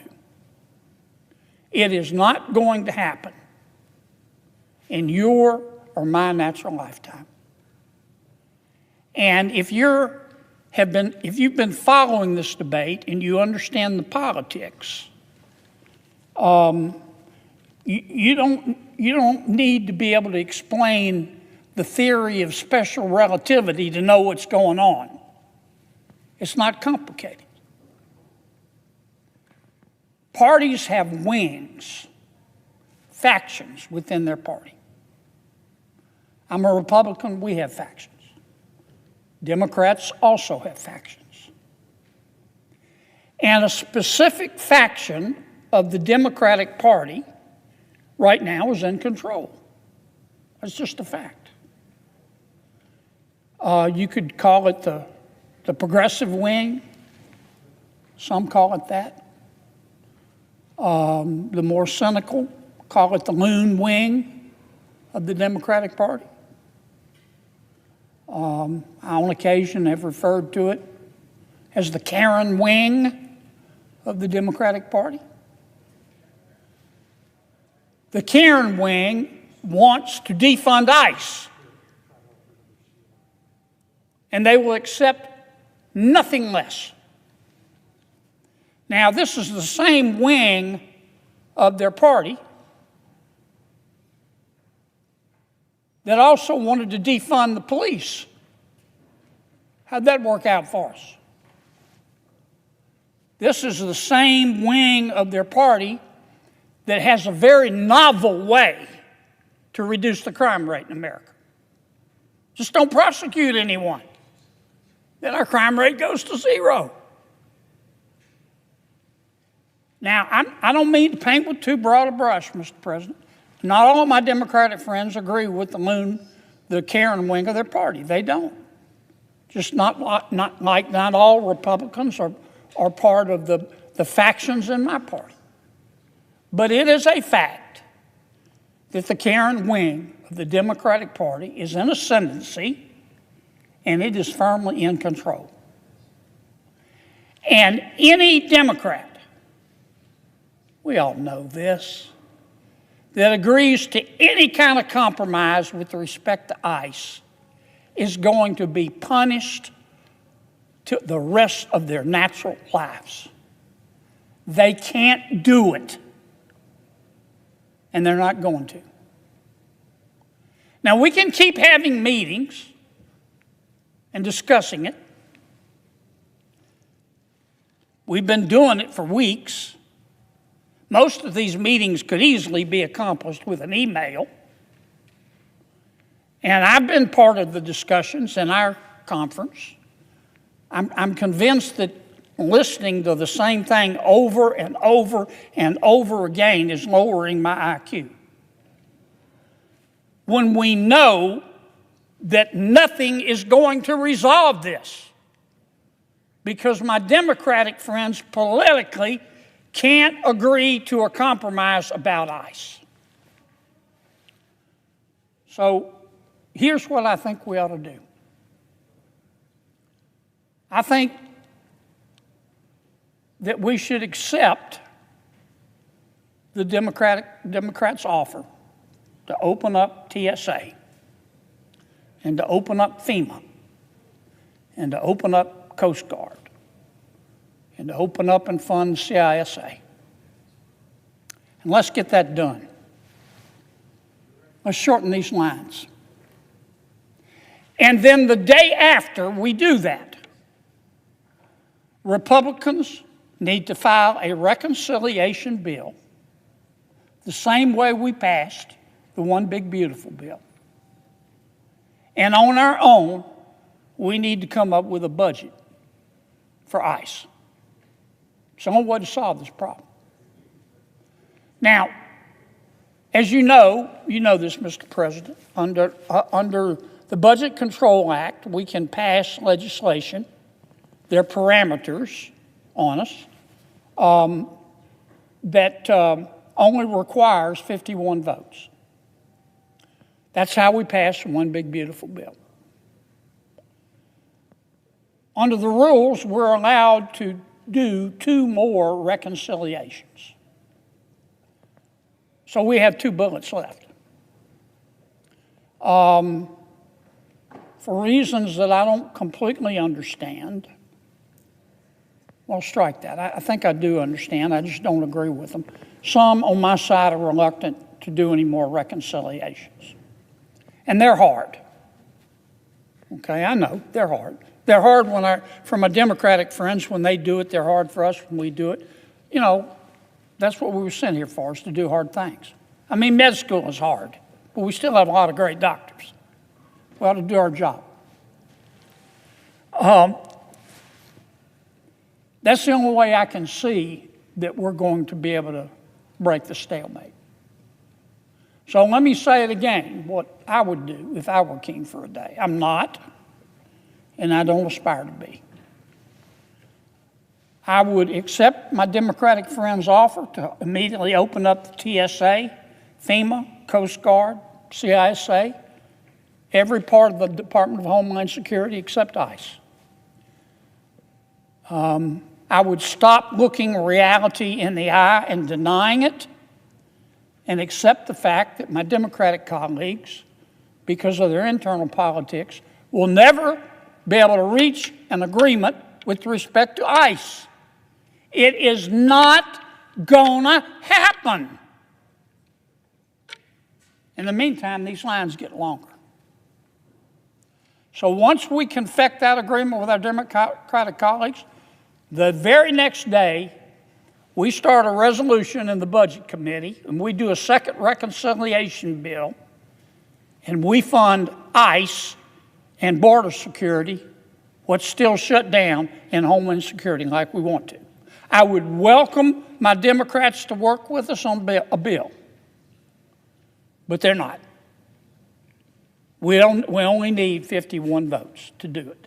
And then government, all of government, is back open. Now, there are other things that we could do in that reconciliation bill, and I've talked about, I'm not going to repeat what I said yesterday. My side feels very strongly about the SAVE Act. We believe that only Americans, citizens of our country, should be able to vote. And we believe that you shouldn't be able to vote unless you can prove you are who you say you are. And my Democratic colleagues, trying to be as serene and objective as I can, come back and say, yeah, but there's another side of this argument. It's already against the law to not be a citizen and try to register. And I understand that. And they come back and make the point that, well, you cannot show me where we've had a lot of instances of illegal immigrants actually voting. And I understand that. Those are fair points. But that's not what we're fighting about. What we're fighting about is that President Biden, for whatever reason, admitted between I don't know how many, 8 million, 12 million, 15 million, 20 million people illegally in our country, into our country. He did. We all watched him do it. And we don't even know where these people are. We don't. Some of them were children. We don't know where all the children are. We don't. And I'm not saying all of those folks were bad people. I'm not saying that. A lot of them were economic migrants. They just want a better life, and so they want to come to America. They chose not to do it through legal immigration. If they would do it legally, we could consider admitting them. We admit 1 million people a year of our world's neighbors to become American citizens. But they came illegally because, frankly, President Biden said do it. And they did it. Not everybody was Cinderella who came in. Some people who came in were criminals. They were murderers. They were rapists. They were drug dealers. They were sex traffickers. We all know that. That's what our ICE right now is trying to do, is trying to find these people who shouldn't be in any country, their own, ours, anywhere. They'll be in jail and find them. But here's my point. As a result, and we all saw it happen, and the American people saw it happen. They get it. American people may not read Aristotle every day. They're too busy earning a living. But they get it. And a whole bunch of Americans believe, whether it's true or not, and I'm not saying it is true. I'm not saying it isn't true, because I think some of my Democratic colleagues believe this. But many Americans, millions of Americans, have concluded that this was all by design. That these 8, 10, 15, 20 million people who were admitted illegally into America is a way to try to bolster the Democratic Party. So these folks will be beholden to the Democratic Party, and try to vote and or once they become citizens, if they become citizens, vote for Democrats. Now, again, I'm not, some of the commentators who go catatonic and foam at the mouth when I talk about this, but we all know it's true, call this the replacement theory. And I'm not saying all Democrats believe that. And I'm not here to say it's true or not. Though I think there are some of my Democratic friends who believe that. That's not the point. The point is the American people believe it. And so they no longer trust our electoral system. And our elections are not worth a damn if people don't accept the result. And if they don't trust the system, they're not going to accept the result. And that's why we're moving the SAVE bill, the SAVE Act. I support it unconditionally. We're going to have difficulty passing it. That much is clear. So, either as part of the reconciliation bill, for us to get ICE back up and running, I would include the SAVE Act as part of that reconciliation bill as well. We wouldn't need 60 votes. We wouldn't need 55 votes. We'd only need 51 votes. We passed one big, beautiful bill with 50 votes and the vice president breaking the tie. And I feel like I'm repeating some of what I said yesterday. Some of my colleagues are going to say, Kennedy, you know, you need to back away from the crank. You can't do this, the reconciliation. And I say you can't do the SAVE Act, the reconciliation. And I tell them I've been here 10 years. And we can do what the parliamentarian says we can do. And I have seen measures get approved under the Budget Control Act, we call it a bird bath, get approved that I thought didn't have a chance. And I've seen others not get approved that were slam dunks. As I said, I'm in the minority on this, even among my Republican colleagues. I don't mean this to sound bad, but sometimes the majority just means all the fools are on the same side. I'm not calling my colleagues fools, but I am saying this is worth a try. I'd go get a really smart lawyer and ask them to help us craft a SAVE Act that can survive a bird bath. And I would do those two things in reconciliation, or at least open up ICE through reconciliation. We won't need to do it with Democratic support. I've been thinking about this for a while. Senator Cruz talked about this eloquently, much more eloquently than I can at our luncheon yesterday. I hope Ted will come down and share with you at some point his thoughts on it. He's one of he and I see Senator Cornyn here. They're two pretty smart lawyers that could help us craft something. And I just wanted to come spend a few minutes offering my point of view on that, Mr. President. And I thank you for hearing me out and being serene and patient and all that other good stuff. With that, I yield the floor. Mr. President. The Senator from New Mexico. Mr. President, I came down to the floor to talk about the SAVE Act. But before I do so, I'm reminded that over the last 10 days, my Republican colleagues have blocked paying TSA agents at least on 5 occasions. The number 5 was used earlier to talk about some other procedure. But on 5 different occasions, Republicans blocked paying TSA agents. Now, I certainly hope that my Republican colleagues who are not in Washington, D.C. today, because anyone watching C-SPAN or the proceedings earlier might wonder why the proceedings were open so long. They were open because my Republican colleagues are worried that they didn't have quorum. They talk about 51 votes for one thing or another. They're not here today. So what I would ask my Republican colleagues, wherever you are in America, I hope you're with family, that when you go to the airport, and you walk by those TSA agents and you have the courage to tell them why you blocked paying them. This could have been done. I very much appreciate the words of my colleague from Louisiana just a few moments ago.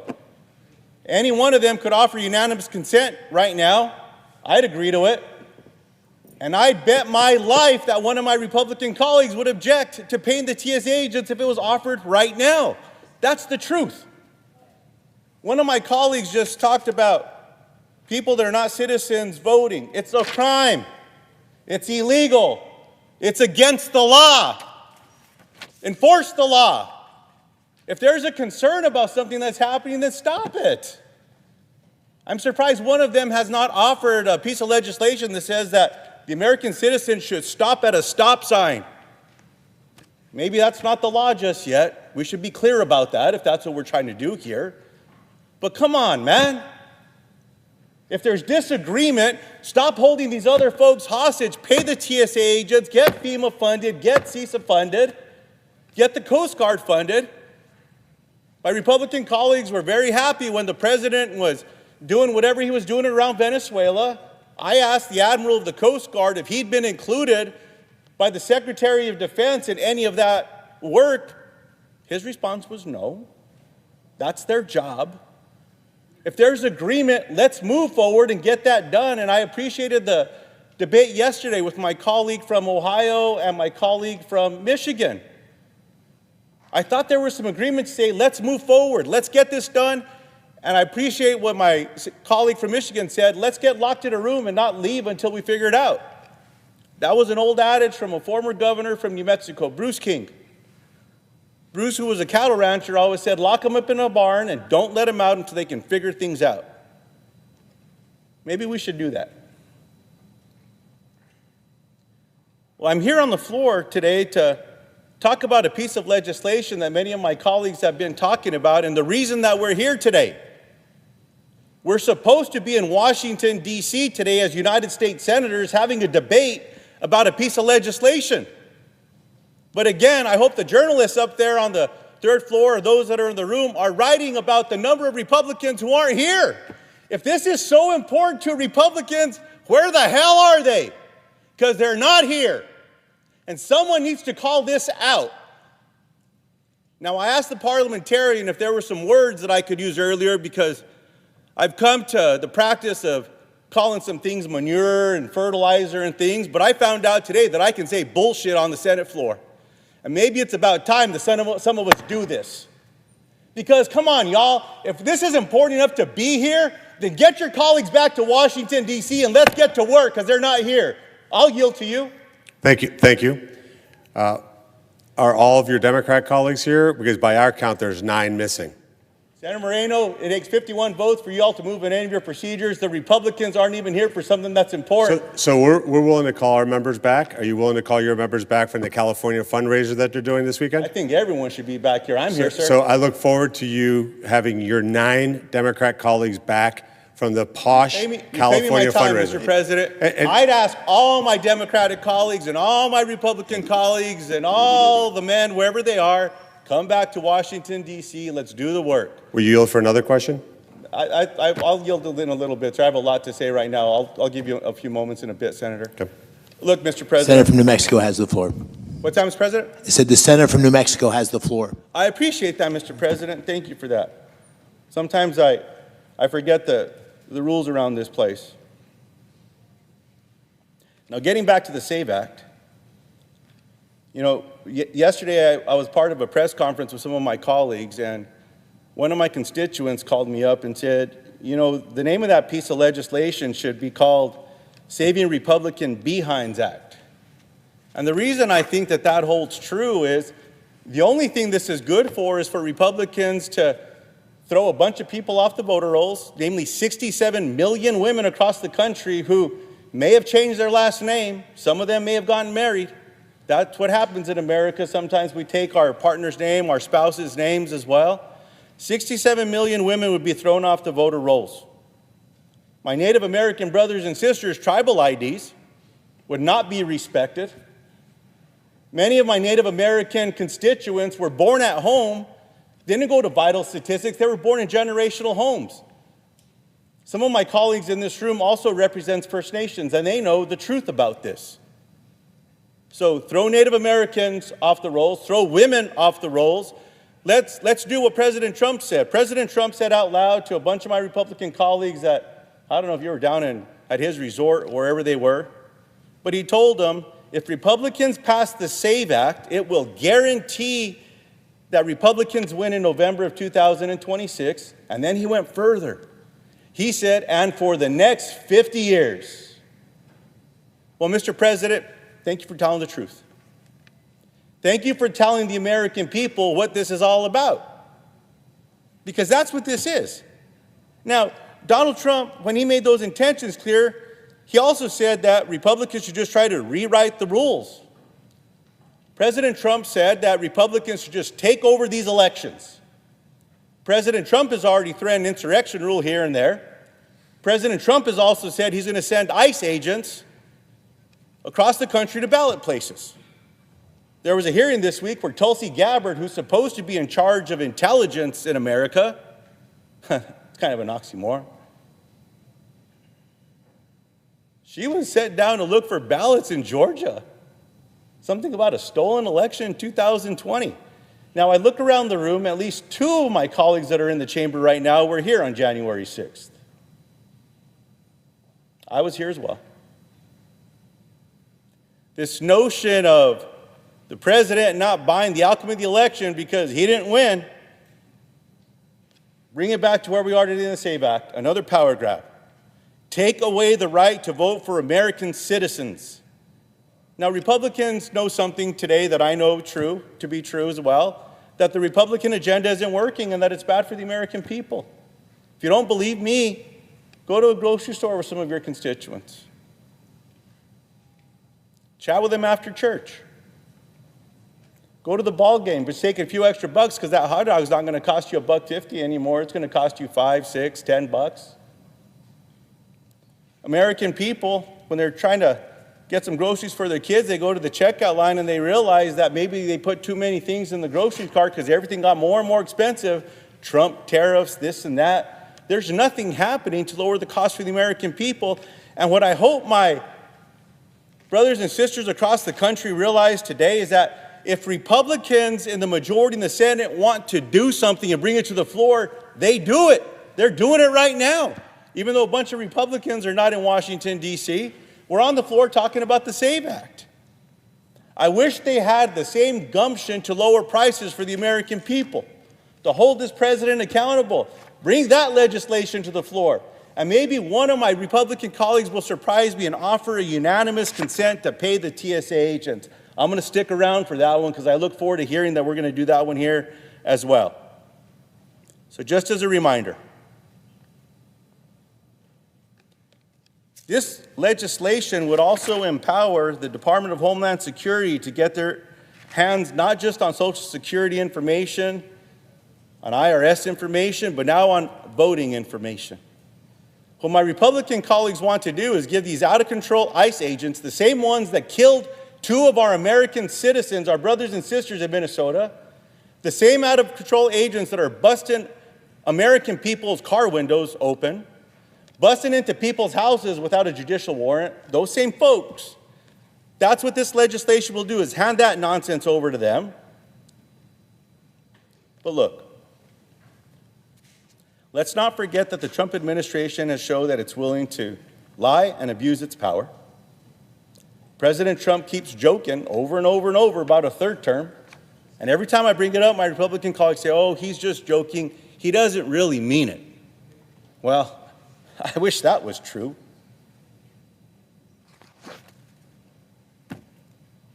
I'm going to give some advice to my Republican colleagues, if they're willing to listen. Some of them are up for election this year. I'm reminded of stories that many of us maybe heard firsthand. I hope all of us have read about a colleague that some of us served with as a member of the House of Representatives. His name was John Lewis. John, a civil rights giant, a civil rights hero, a man who stood arm in arm with strangers to stand for our rights. to make sure that no matter who we were as American citizens, the way we spoke, the color of our skin, where we were from, that we could vote. That no longer would the right to vote be taken away from us. He stood on that bridge in Selma where thousands of Americans were bloodied and beaten and left for death. That John Lewis. The SAVE Act would undo the work of these civil rights activists and giants that fought for all of us. Now, in our democracy, voting should be accessible for every eligible American, no matter who they support. What congressional Republicans only want to happen is you can vote in America, but only if you vote for them. So here's my advice. If Republicans want to win some more elections,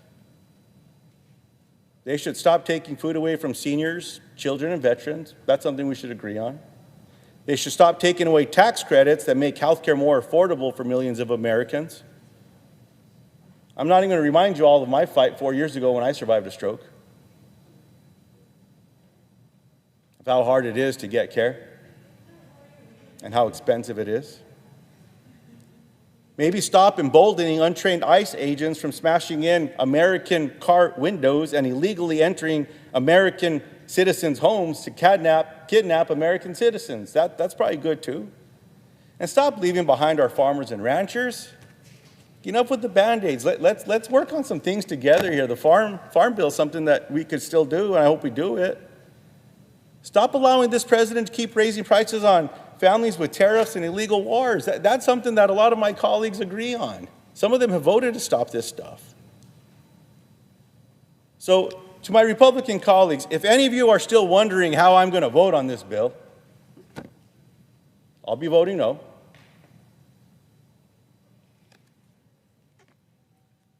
And to the American people, my Republican senator colleagues should too. Donald Trump doesn't get a third term. He does not get to choose who votes and who doesn't when they're American citizens. In America, people decide who's going to represent them. Now, Mr. President, I ask unanimous consent that my remarks be in a separate part of the record. Without objection. Mr. President, what I want to chat briefly about is about the Bataan Death March. Now, the anniversary, the recognition, the commemoration will be in April. It's still a few weeks away. Approximately 70,000 troops surrendered at the fall of Bataan in April of '42. About 66,000 were Filipino soldiers, about 9,000 American troops. They were forced into the Bataan Death March, one of the largest surrenders of the United States and Allied forces in history. I want to take a moment to remember one of the darkest chapters of World War II. After the fall of Bataan in '42, tens of thousands of American and Filipino service members were forced to march for miles under brutal conditions, little food, water, and medical care. Many did not survive. Those who endured suffering as prisoners of war. The reason I'm raising this, Mr. President, is tomorrow in New Mexico there are thousands of people gathered from across America and across New Mexico for a Bataan Memorial March. Some of our staff are actually down that way. I was hoping to be there with them in person. I'll be putting some miles in tomorrow to stand in solidarity with all of my brothers and sisters who are there. I just wanted to take a moment to send them prayers and send them strength. All the Bataan families that have sat to share the importance of why we need to stand strong for those who have served across the country and are still with us today. I just want to say thank you to each and every one of them for taking their time. And the last thing I'll say, Mr. President, my colleague still wants me to yield, I'd be happy to, but the last thing I want to say is to the two barbers that I had a chance of meeting in Mesilla a couple weeks ago from La Pistoleros Barbershop. Godspeed to you as you hit the sand tomorrow. God bless each and every one of you tomorrow, and my colleagues no longer on the floor. Mr. President, I yield back my time.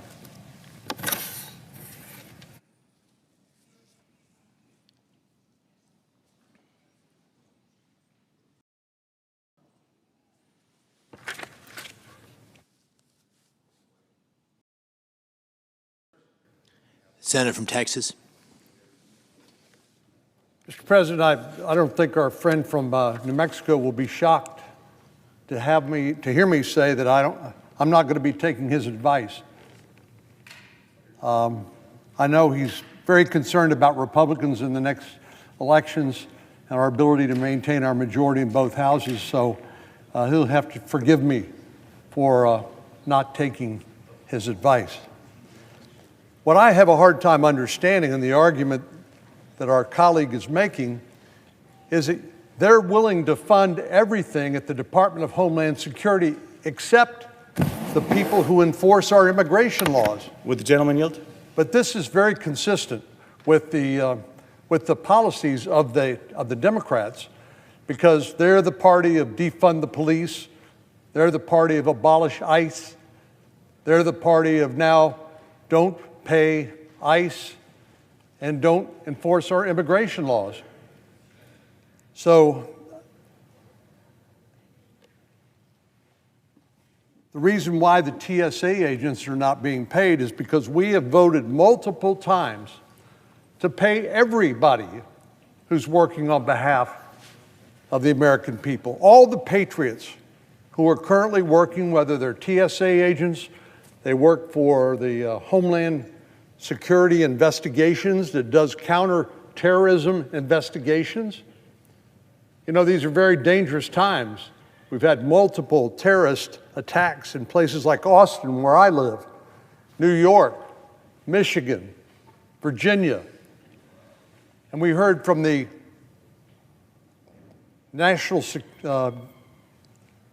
Director of National Intelligence, the FBI Director, and others, that we could expect more of these sleeper cells or people who are already here, who came in during the Biden administration, to become radicalized and lash out and kill more Americans. And those people aren't being paid either. And they also objected to paying the Coast Guard, the Federal Emergency Management Agency. Heaven forbid that we have a hurricane or tornadoes or floods or some other natural disaster, because the men and women of the Federal Emergency Management Agency will not be available because they're either been furloughed, but in any event, they will not be paid, while Democrats persist in insisting that our immigration laws not be enforced because they don't want ICE, the law enforcement agents who enforce our immigration laws, to be paid. It's that simple.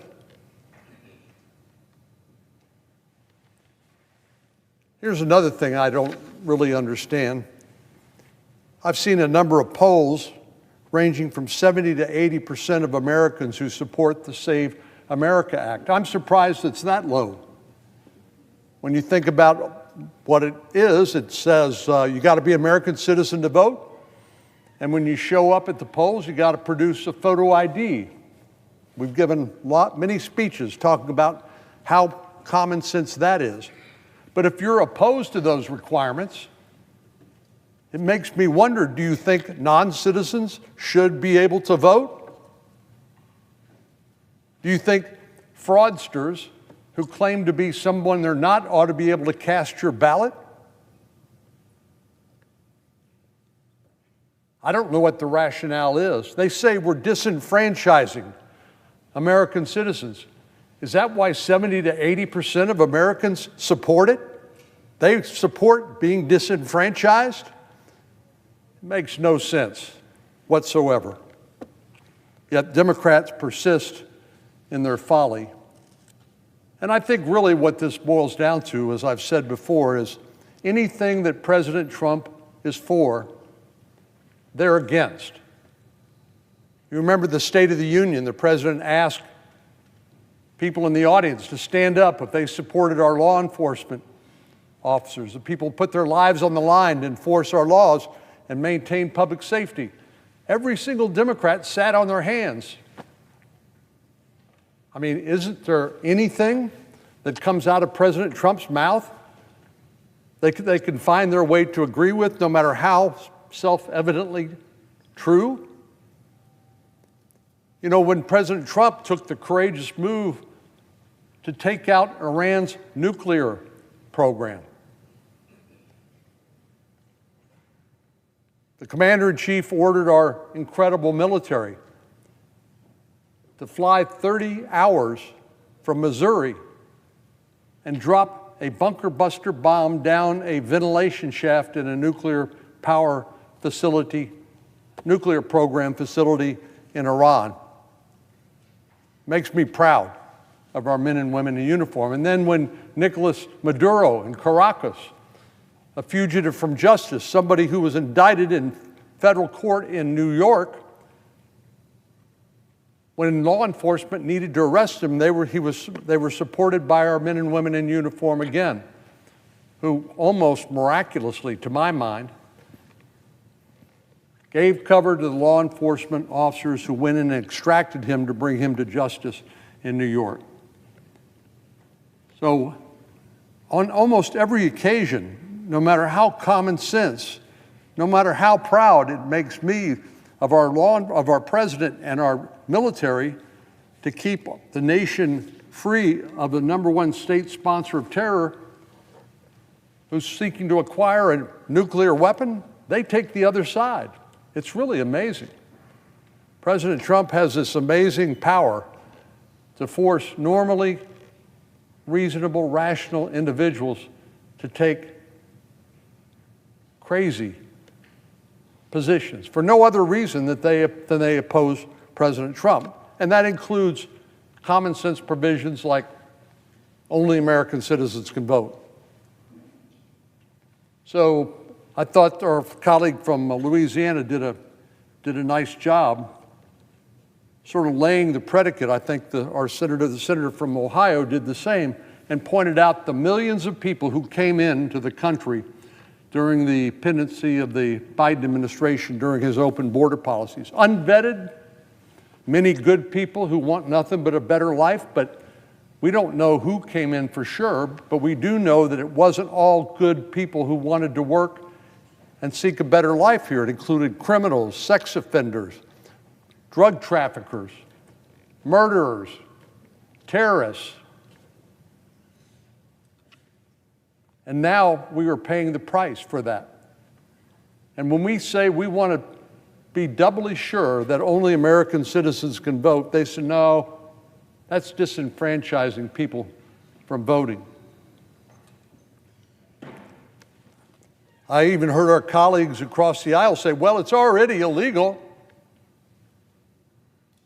But there's a lot of things that are illegal, but if you don't enforce it, people get away with it. Well, the argument of our colleagues is, again, that the vast majority of Americans who support this legislation are trying to disenfranchise themselves. How ridiculous can you be? Then we hear the argument that it's just too hard. It's too hard to come up with the papers that you need in order to prove that you're an American citizen. A marriage license, a birth certificate, a passport, some other form of identification. Two days ago, the senator from Maryland came to the floor and said he opposed the Save America Act because only about 1/2 of Americans have a passport. And then he went on to say, that means that only half of the American citizens that are preparing to go out to vote will be able to vote. Well, as I mentioned yesterday, and I know have been repeated ad nauseum by my colleague from Utah and others, there are other forms of acceptable ID. Unfortunately, some of our Democratic colleagues have come out here and misrepresented what's in the bill. But Americans can present enhanced driver's licenses, a real ID compliant driver's license like I have in my pocket, a state ID card, a certificate of naturalization, or military identification card. And if they have none of those, they can pair a normal photo ID with their birth certificate, a consular report of a birth abroad, or other similar documents.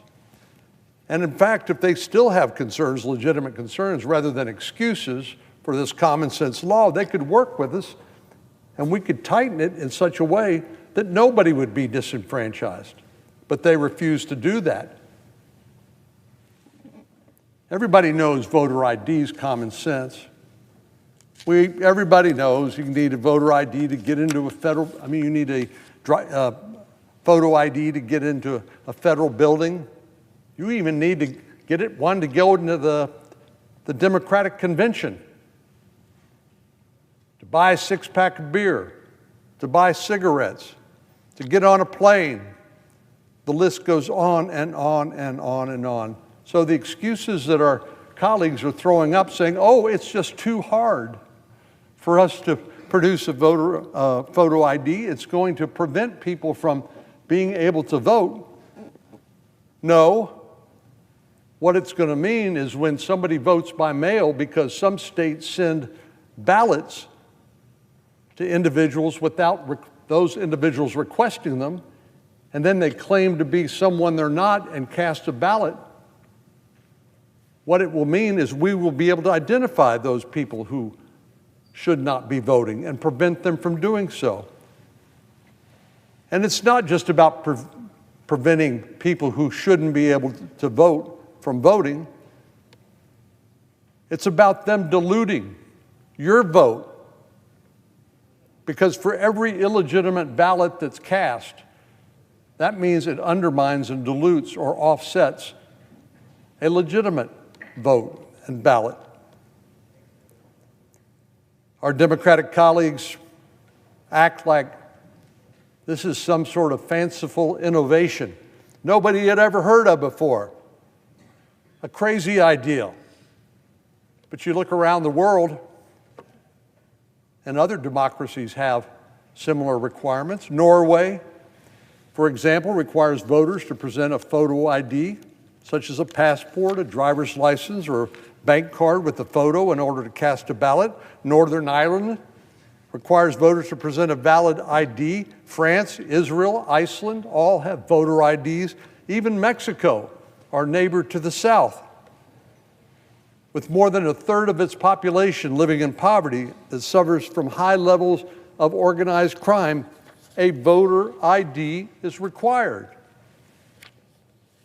If Mexico can require a voter ID, so can the United States of America. Surely no one enjoys paperwork, but the simple fact of life is sometimes you have to fill out a form and show an ID to do something that's important. We do it to go to the doctor or dentist or travel or to start a new job. When things are important enough to us, we do what's required to make them happen. And what could be more important than voting? You know, the authority that we exercise on behalf of the people who vote for us and elect us is called the consent of the governed, which is the source of all legitimacy in government. This isn't just my idea or some other senator's idea or congressman's idea. It's because we represent people and they have consented by electing us to represent them. The governed have consented, in effect, to the laws that we pass. But when people who are not qualified to vote cast a ballot, or when fraudsters claim to be somebody they're not and cast a ballot, it undermines the whole fabric of and foundation of our constitutional system.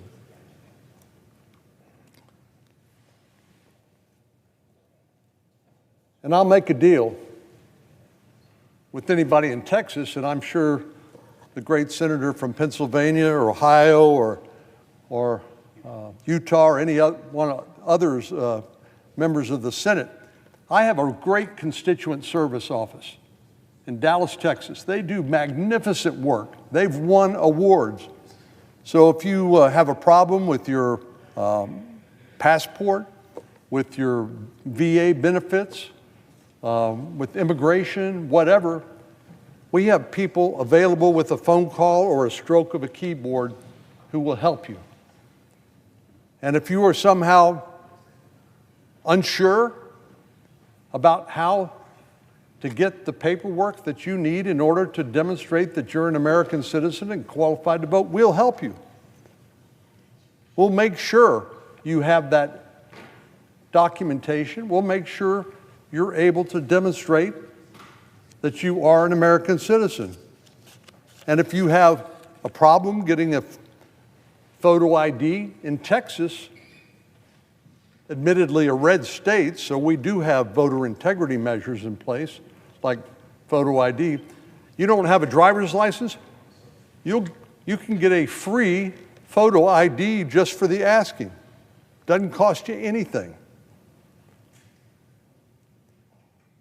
You know, I frankly find the argument of our friends across the aisle insulting, because they act as though the American people are too lazy, too dumb, or too incompetent to do the basic things you need to do in order to meet the terms of the Save America Act. And I know that's not true,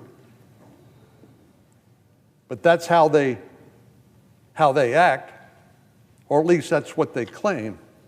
I have full confidence that all Americans who are legal citizens can rise to the demands of self-government by making sure that they can demonstrate that they are, in fact, American citizens, and acquiring a photo ID from some source that's readily available that will help you with if you have difficulty in order to cast your ballot.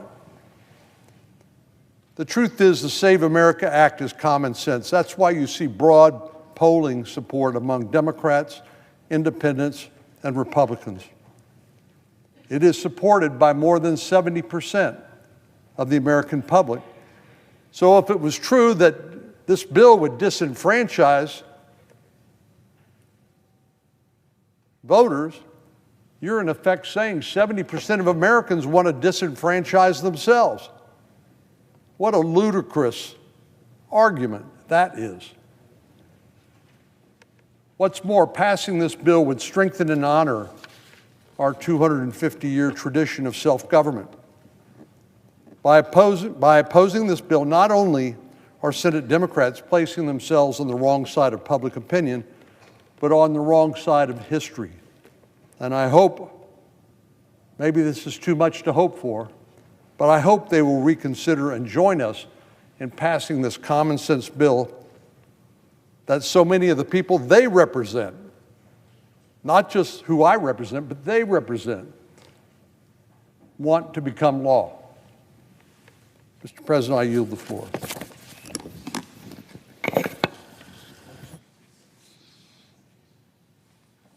Mr. President. The senator from Ohio. Thank you, Mr. President. For those who are not familiar with what actually happens here in Washington, D.C., as I stated earlier, for the 5th time, Democrats have blocked to end debate on whether 260,000 families should get paid for the work that they've done.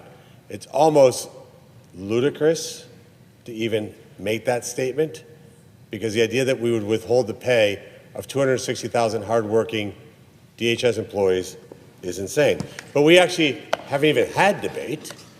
What you see here in this chamber that's virtually empty is one person will make a speech, another person will make a speech, and quite frankly, there's no interaction. So I actually want to change that a little bit so that any of my Democrat colleagues that want to speak, I will yield my time if they could answer for me and acknowledge that there are currently 260,000 DHS families going without pay. Is that true or false?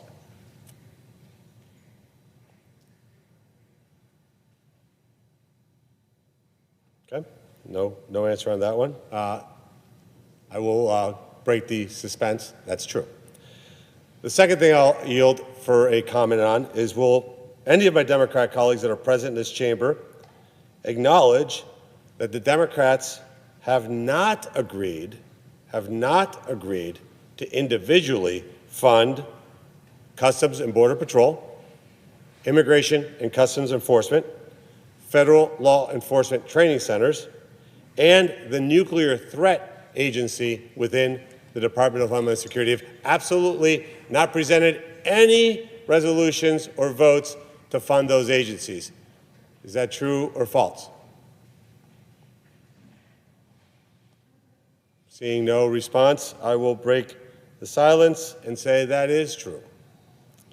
Will any Democrat in the chamber acknowledge that fewer than 10% of the entire workforce of DHS works for Immigration and Customs Enforcement, known as ICE? Well, they can fact check me, but the answer is that's true. Of the 22,000 ICE employees, will any Democrat in this chamber acknowledge that the vast majority of those employees work for Homeland Investigations? What do? That's the group that identifies, chases, and catches really bad guys. These are the people who actually go out and find the worst of the worst, transnational groups. The vast majority of ICE employees work for that division. Is that true or false? Would you acknowledge that that's accurate? Okay. Hearing no comments from my Democrat colleagues, the answer to that is it's true. So the remaining 5,000 employees out of 260,000 that my colleagues do not want to give a paycheck despite the fact that they came to work for the last 35 days, unlike anybody in this chamber who's not come to work for the last 35 days, because that's definitely not happened. Will they acknowledge that collective punishment is a bad idea? In other words, will they acknowledge that punishing 5,000 people who work for enforcement removal operations because a couple dozen, maybe generously a couple dozen, probably less, probably a handful, maybe didn't do everything perfectly, you're recommending that we collectively punish all 5,000 people? Is that what you're saying? No response. The answer is only a politician would think that that's a good idea. Only a politician would think that collective punishment is the way to go. You're punishing 260,000 employees of the Department of Homeland Security because you think that if you had been in that situation, you would have acted differently. 4, 5, 6, 7 people that you think did the wrong thing gives you the moral authority to take away the paychecks of 260,000 people. And I'm going to look forward to hearing from my colleague from Utah, who's done so much work to put together the Save America Act. And he actually hasn't had anybody say this to him. Thank you. Thank you for the hard work. You've put in, I can't even imagine how many hours. You and your staff, you've been willing to listen to anybody who wants to improve your bill, and yet gotten very little feedback, except for on the floor when they accuse you of God knows what. But I will ask my Republican colleague, because I watched it on TV, so I'm going to ask my Republican colleague to answer whether this is true or false. And any of my Democrat colleagues I will yield to if they want to jump in. I suspect they won't. Is it true that yesterday my fellow Republican Senator Houston, is doing an amazing job, a good man that I've known for 20 years. Is it true that he proposed a bill that would have simply required photo ID to vote? Not a photo ID that proves you're a citizen, which I think we should have that, but just a simple photo ID, the way any of us have to walk in and out of this building. Is that true? As to consent to answer the question through the chair. I yield to my colleague from Utah.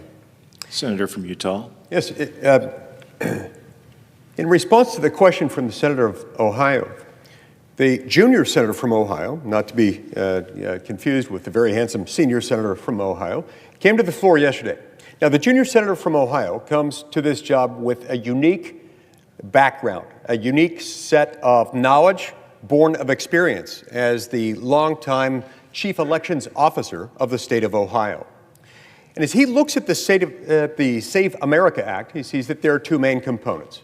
Component one deals with voter ID, where you just show up with a photo ID on the day of election to prove that you are who you say you are, the same person listed on your voter registration file.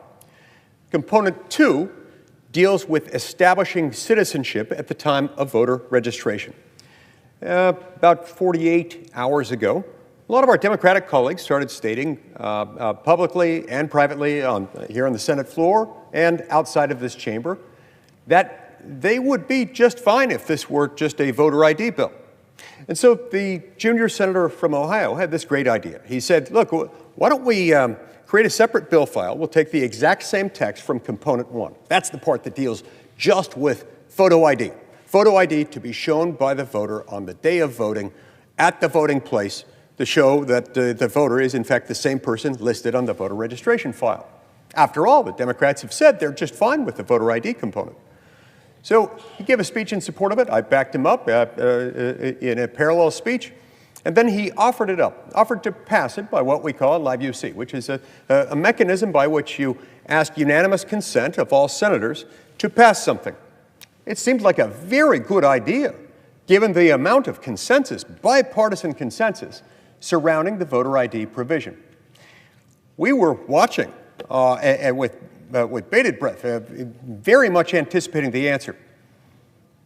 And curiously, it drew an objection from the Democrats, articulated by the senator from Oregon. But here's the interesting thing that I would say to my friend and colleague, the distinguished senator, senior senator from Ohio.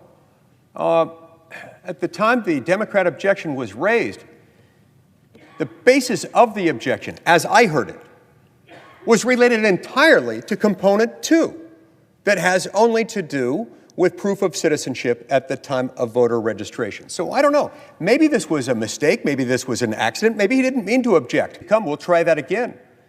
Because it drew an objection. But the objection didn't have any explanation as to why it would be unreasonable for someone to show up on the day of voting just to make sure that somebody else isn't impersonating you, that you are the same person you claim to be and the same person on your voter registration file. I hope that answers satisfactorily the question asked by the senior senator from Ohio. It does, and unless any of my Democrat colleagues want to debate any of the items I mentioned, hearing no debate, I yield the floor.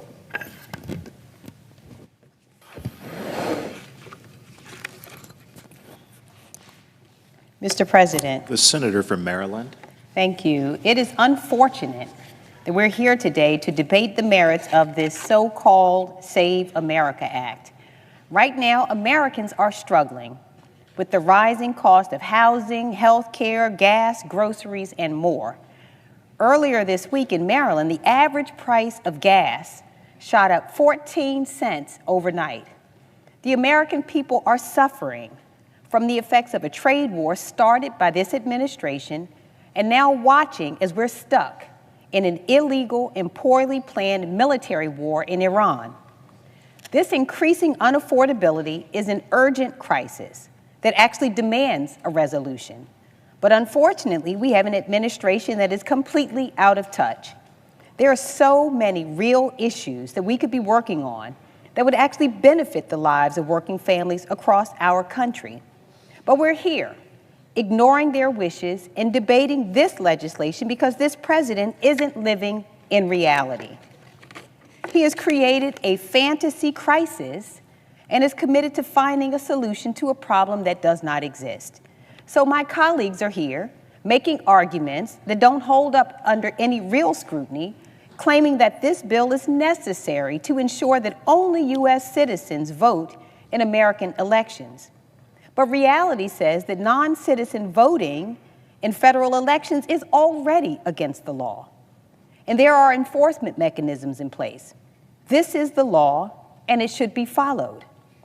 My colleagues on the other side of the aisle disingenuously claim that this bill is a common-sense election integrity measure focused on proof of citizenship, voter ID, and cleaner voting rolls.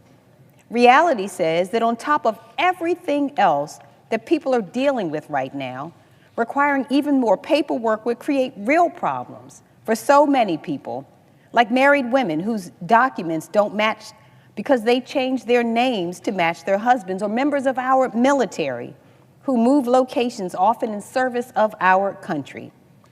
It would be a problem for people who rely on mail registration or absentee voting. It would be an undue burden for our seniors, veterans, students, and rural voters. Voting already requires a form of American identification. And so my colleagues on the other side of the aisle say that this bill would provide necessary aggressive voter roll verification and removal of non-citizens from the rolls.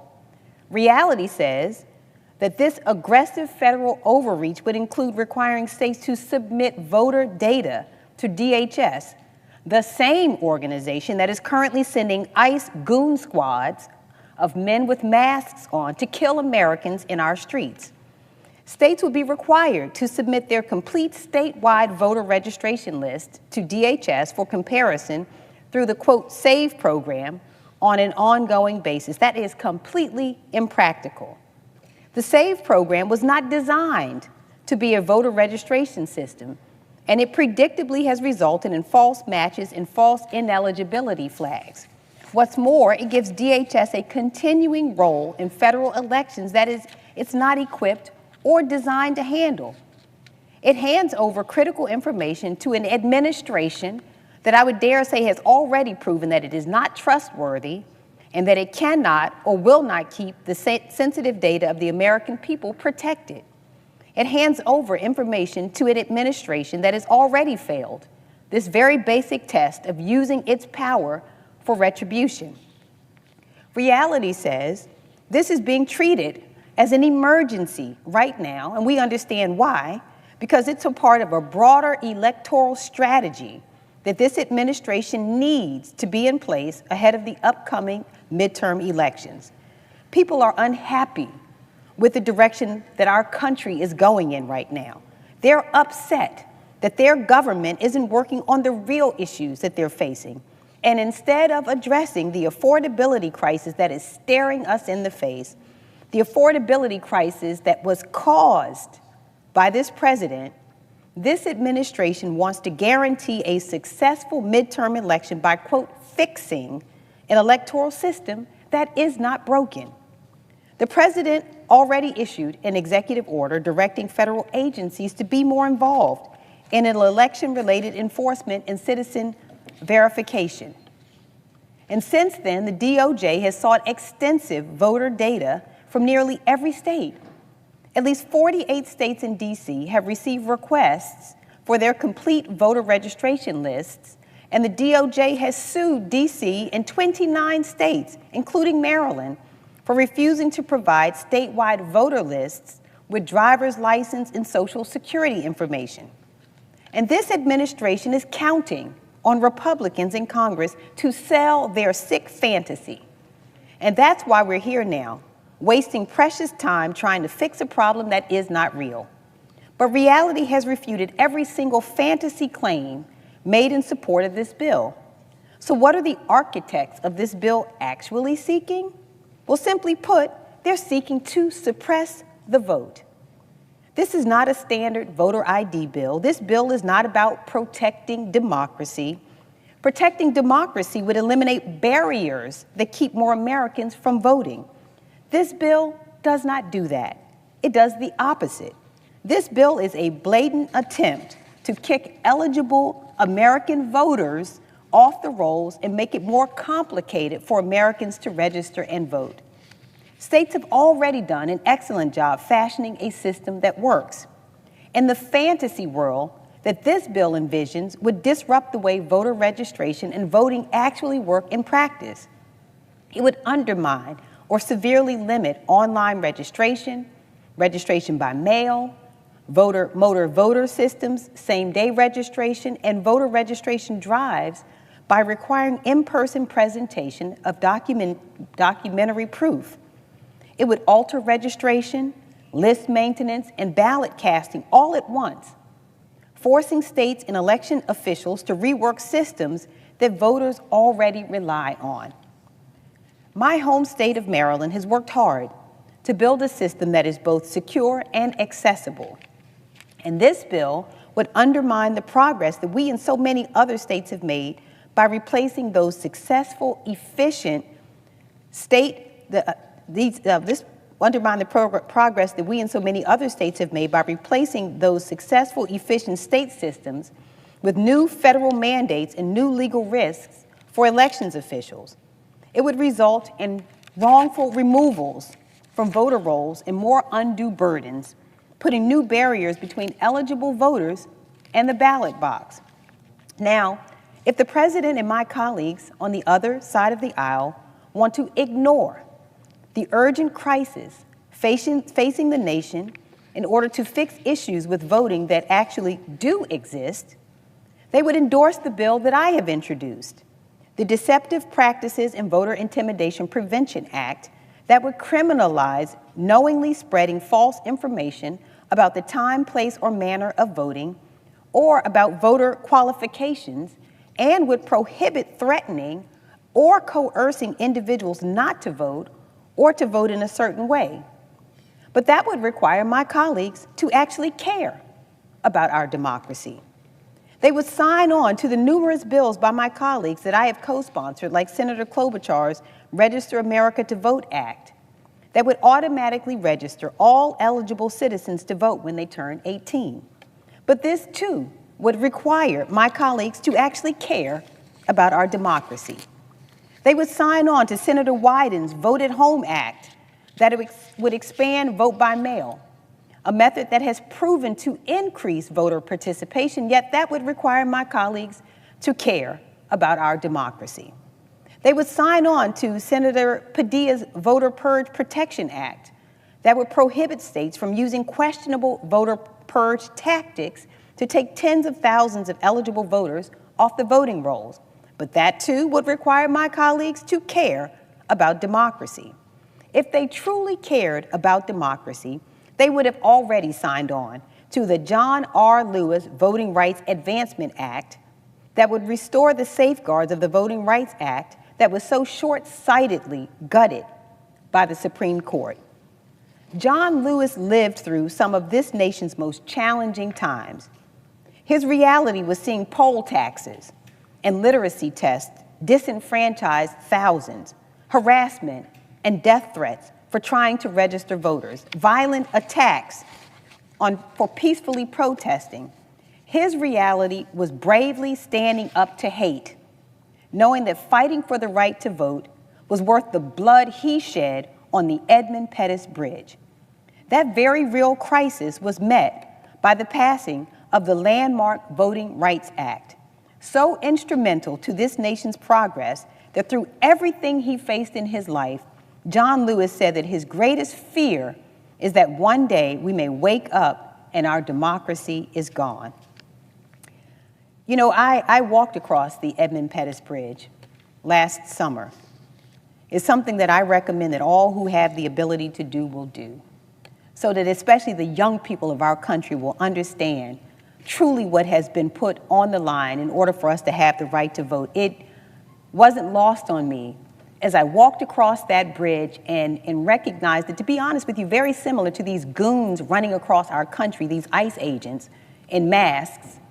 These are people who are essentially deputized to traumatize American citizens. And so the men who were on the other side of that Edmund Pettus Bridge were waiting for these young people. John Lewis was 22 years old when he took up this battle, walked across that bridge, and these people who were not even truly law enforcement officials had sticks that were wrapped in barbed wire. Can you imagine the character or the manner of a person who's capable of beating another human with a stick that was wrapped in barbed wire?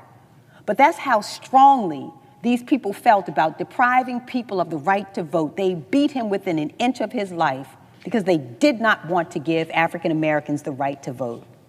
So this bill would take real steps toward creating another crisis, a crisis that was John Lewis's greatest fear. America has a long, detailed history of people fighting, bleeding, and dying to secure the right to vote. That hard-won freedom to speak with your vote should not depend on whether you have the time, money, or flexibility to satisfy a new set of hurdles that go to serve this administration's goals. And I would say that those goals are intellectually dishonest goals, and they are not reality. You don't save America by silencing the voices of Americans. I'll repeat that. There is no way to save America by silencing the voices of Americans. You save America by embracing the ideals that set us apart to begin with. The reality is that we should be encouraging more people to take full advantage of their rights. That's why we should be making it easier for eligible citizens to participate in our democracy, not harder. When a bill takes a fundamental right and wraps it in paperwork, penalties, and confusion, that is not election security. That is a step backwards for American democracy. And that's not what the American people want. They did not ask for an additional crisis to deal with. This administration has insisted on ignoring their calls for help on the affordability crisis, but maybe listening to their objections to this bill will open their eyes. Thank you, Mr. President. I yield back. Mr. President. The senator from Utah. Mr. President, I appreciate the insights, the enthusiasm offered by my friend and distinguished colleague, the senator from Maryland. And I appreciate the right of every senator to express his or her opinions, his or her thoughtful analysis in the legislative chamber that we occupy. This is part of what it means to be Americans, and it's a big part of what it means to be a United States senator, to have the privilege to stand here and debate matters that are important to the American people, important to the ongoing health and vitality, not only of our elections, but also of our system of government, our Constitution, and the ideals embodied in our other great founding document, the Declaration of Independence, whose birthday we're about to celebrate in a few months. Documents don't enjoy the 250th anniversary of their writing very often, but we're about to celebrate that. And on the same day, we will celebrate both the birthday of that document and with it, the birthday of our country, because that document ushered in the existence of the United States of America as a separate and independent sovereign country. One of the many features of that country from the very day it was created, nearly 250 years ago, is the concept of popular sovereignty. Now, it's probably too many syllables for most folks to want to use it in one sentence, but of course we all understand that popular sovereignty, well, it sounds like a fancy term, refers to a very simple thing. In this country, the government, the country itself, consists of the people, those who have the right, the divine right to govern are the people themselves, the citizens themselves. That from day one has been the concept. And it was different than things were in our mother country. In our mother country, we had elements of popular sovereignty that had evolved over the years, but it was very different than it is here. For that to mean something, we do have to protect the right to vote. And for the right to vote to mean anything, you also have to have fair and free elections. Now, when we have elections, we have a common understanding that I don't think anyone here disagrees with, or at least wouldn't articulate their disagreement in public. There is a very widespread agreement that those who vote need to meet the legal requirements to vote. And one of the most fundamental laws that we have is that in order to vote in U.S. elections, you have to be a U.S. citizen. To my knowledge, this has never been controversial in the United States of America, and in fact, it is not controversial to this day, even in this chamber. I think every one of us here, if asked, would agree, yes, only U.S. citizens should vote in U.S. elections, It is against the law to do otherwise. And in fact, if someone casts a vote in a U.S. election who is not a U.S. citizen, he or she has committed a pretty grave felony offense against the United States. So the question then becomes, if that's such a key element to who we are as a people, to the functioning of our government, to the concept of popular sovereignty that has been embodied in our system of government, first in the Declaration of Independence, later in the Constitution, and in our laws ever since then, and what do we have to do to protect that, if it plays such an important role as it does? Well, there's this old expression that if everyone's family, no one is. There's a corollary to that: if everything is urgent, nothing is. When you apply a label too broadly, the label itself loses meaning. When you grant too many people the privileges, the incidents of citizenship, when those granted it include people who are non-citizens, then that's making everyone family, even if they're actually not. That, in turn, erodes what it means to be an American. It dilutes each lawful vote cast by an actual U.S. citizen. Now, we just heard a laundry list of complaints, very, very similar to the laundry lists of complaints that we've heard over the last 36, 48 hours. I guess we're going on 72 hours since we turned to this bill just a few days ago. Almost every argument we've heard against this from across the aisle has included some of these same elements, and we heard some more of those today from my friend and distinguished colleague, the senator from Maryland. Among those arguments that she made today, just a few moments ago, had to do with, there were some arguments that had to do with the fact that this bill, as she described it, would somehow take away the rights of some American citizens to vote, and that it would result in disenfranchising American citizens. I wish to state at the outset, emphatically, that this is not true. This was neither the intention of the Save America Act, nor would it be the effect of the Save America Act. This legislation, once it becomes law, will not disenfranchise a single American citizen, not a single one. The only people who will be prevented from voting are those who are not citizens, those who are not allowed to vote in our system of government, and those who, by voting, if they were to vote, would be committing a very serious federal felony criminal offense, and with good reason. And so we got to be clear about what this does. This does not, as she put it, erect barriers that would stop U.S. citizens from voting. Remember what this does. We've got the twin objectives that are upstream from everything that we're doing this. We want to make it easy to vote, and we want to make it hard to cheat. And to do that, we have two principal elements in the Save America Act. The first element would require voters to bring a government-issued photo ID with them to the polling place on the day of voting to show who they are, to demonstrate that they are who they claim to be and that they're the same person referenced in their voter registration file. That's important for a number of reasons, including the fact that you don't want somebody voting in somebody else's name, and you certainly don't want somebody voting who's not supposed to be voting at all.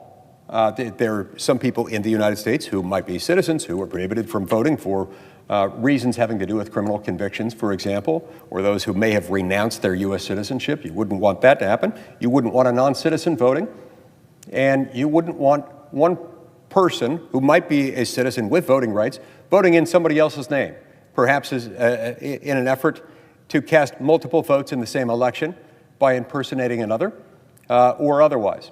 So that's a very simple principle. Now, that feature of the bill, having to bring a government-issued photo ID to the polling location on the day of voting to show that they are who they claim to be, it is not controversial. It's certainly not controversial among the American people, not among Democrats, not among Republicans, not among members of any ethnic group, racial minority, either gender, any part of the country. This is non-controversial throughout the United States.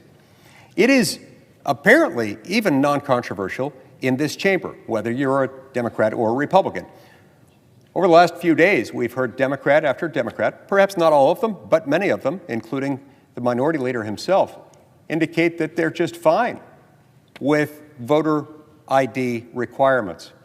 And yet last night, when the junior senator from Ohio attempted to pass by unanimous consent a provision limited to the voter ID requirements of the Save America Act, it drew an objection from the Democrats. Now, when that objection was raised, the argument that I heard, that I recall, didn't have anything to do with objections to voter ID. They had to do with other things elsewhere in the Save America Act.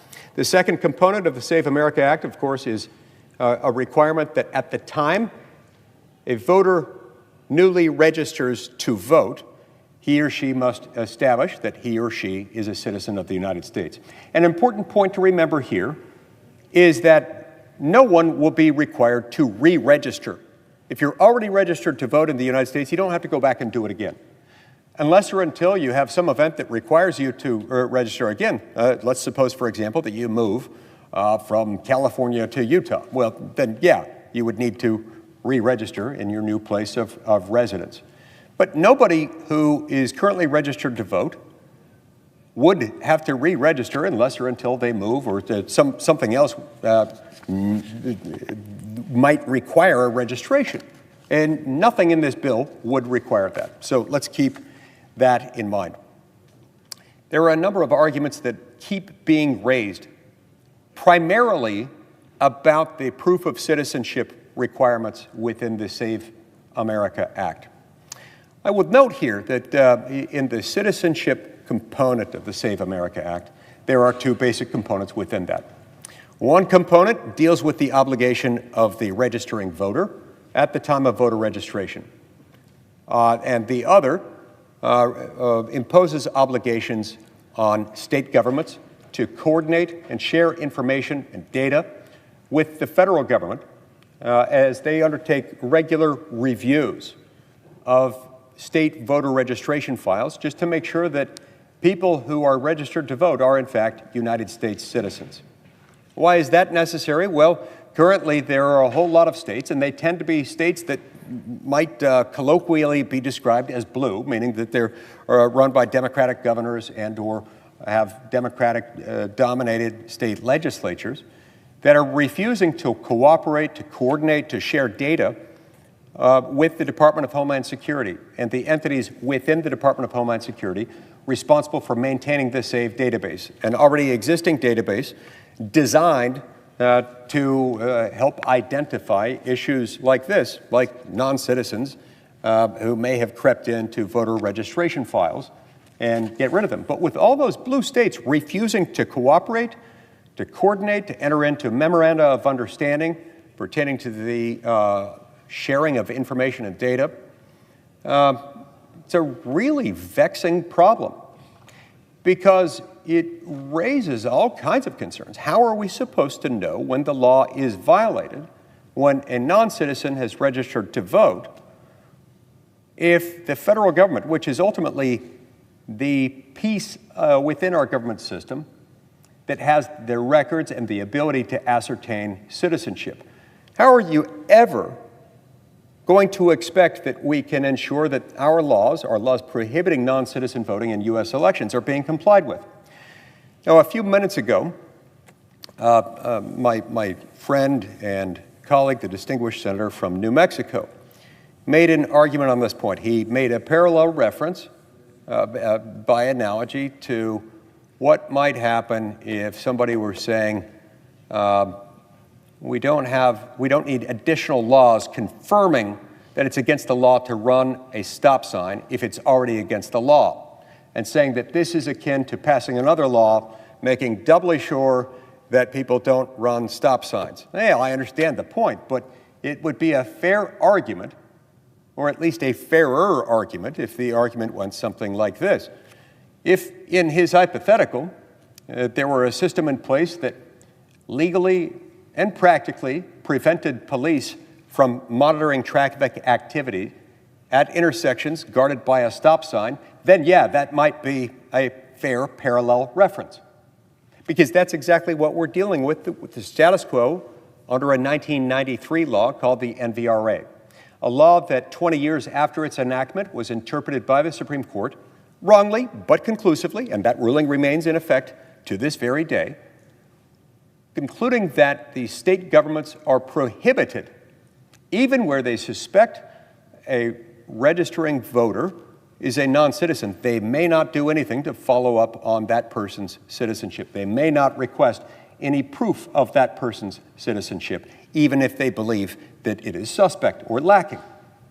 So that makes it analogous to this hypothetical of a supplemental law that would require, or at least allow, observation of the intersection guarded by a stop sign. If he's going to make that analogy, then that's how you make it fair, because that's essentially what's happening. That is directly analogous to what's happening here. It's as though we have laws saying you may not run a stop sign, but state and local police are prohibited from observing traffic at any intersection guarded by a stop sign and may not issue traffic tickets, even if they believe those things might be occurring, because they're not allowed to watch that intersection. That's what's going on here. But it's even worse than that, because their own state governments are contributing to the violation of the laws, to ignoring it, because they refuse to share information. They refuse to hand over their data. This is especially troubling for so many reasons, Mr. President, including and especially the fact that in a handful of states, I believe it's 4 or 5 jurisdictions, maybe 4 states and the District of Columbia, they allow non-citizen voting in some of their local elections. Now, I don't know why any jurisdiction would want to allow this. I don't know why any state would want to allow any local election within that state to include non-citizen voting. But if their state laws and their state constitution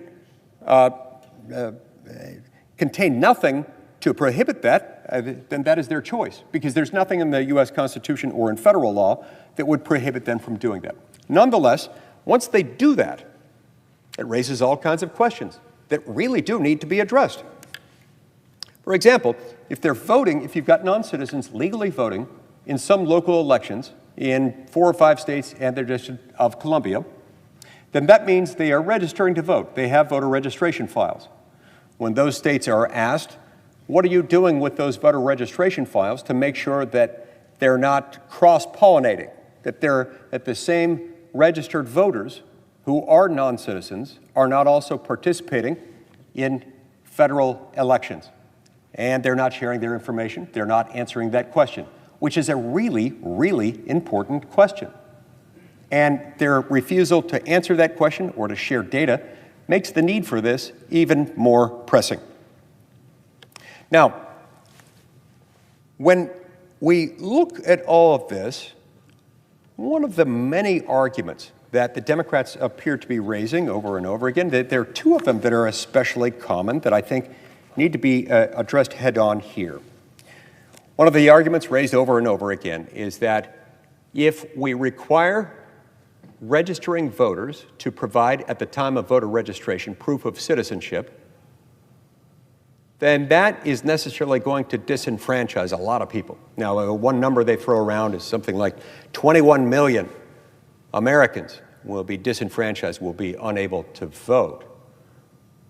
Well, that by itself is not true. It's not supported. This is based on some studies indicating that based on surveys, they extrapolate that there are about 21 million Americans who don't necessarily have that requisite documentation, or they don't know where it is at the moment, or something to that effect. Remember, by the way, any and every time any American citizen takes a new job, starts a new job as an employee for a new employer on American soil or anywhere within the jurisdiction of the United States, they have to fill out an I-9 form. And the I-9 form requires them to provide, before they may start that job, proof of U.S. citizenship, either supplied by a U.S. passport establishing U.S. citizenship, or alternatively, an original certified birth certificate accompanied by a government-issued photo ID and or an original Social Security card. If you don't have those things, you can't start the job unless or until you can provide that documentation.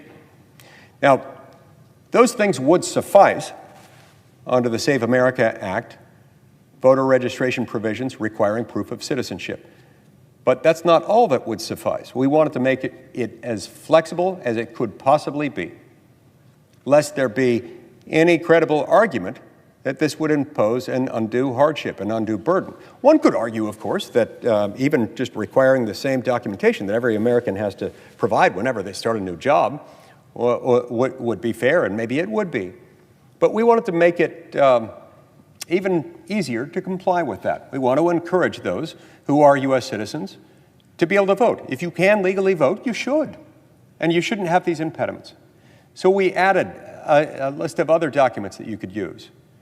Certain other ID cards that have been established and recognized within the United States government as establishing citizenship could do it. And then we provided a catch-all that not one of my Democrat colleagues has even acknowledged, even though they've been in the room when I've raised the argument, when I've cited it, when I've noted what it does. Some of the people hearing the argument over and over and over again still refuse even to acknowledge that it exists when they claim that unless you have a U.S. passport, you're going to be disenfranchised. And then some of them will say a passport will cost a couple $100, so this is a poll tax, it's expensive, it's going to disenfranchise all of these people. But they ignore this provision. The provision begins on the text starting at line 22 on page 12 of the Save America Act as passed by the House of Representatives, which is the legislation pending before us and that we're now debating. They ignore this every single time. They ignore it over and over and over again, to the point of being not only disingenuous, but dishonest. These are, in fact, dishonest arguments because they overlook that. This doesn't disenfranchise anyone. You need not shell out a nickel, a dime, a quarter, not even a penny or a fraction of a penny. You need not spend anything. You need not waste any time digging through old piles of documents if you can't find them. And if you never had those documents to begin with, or your house burnt down, or your dog ate them, or whatever, not a problem. Why? Well, because we've allowed them by a simple affidavit to provide an attestation.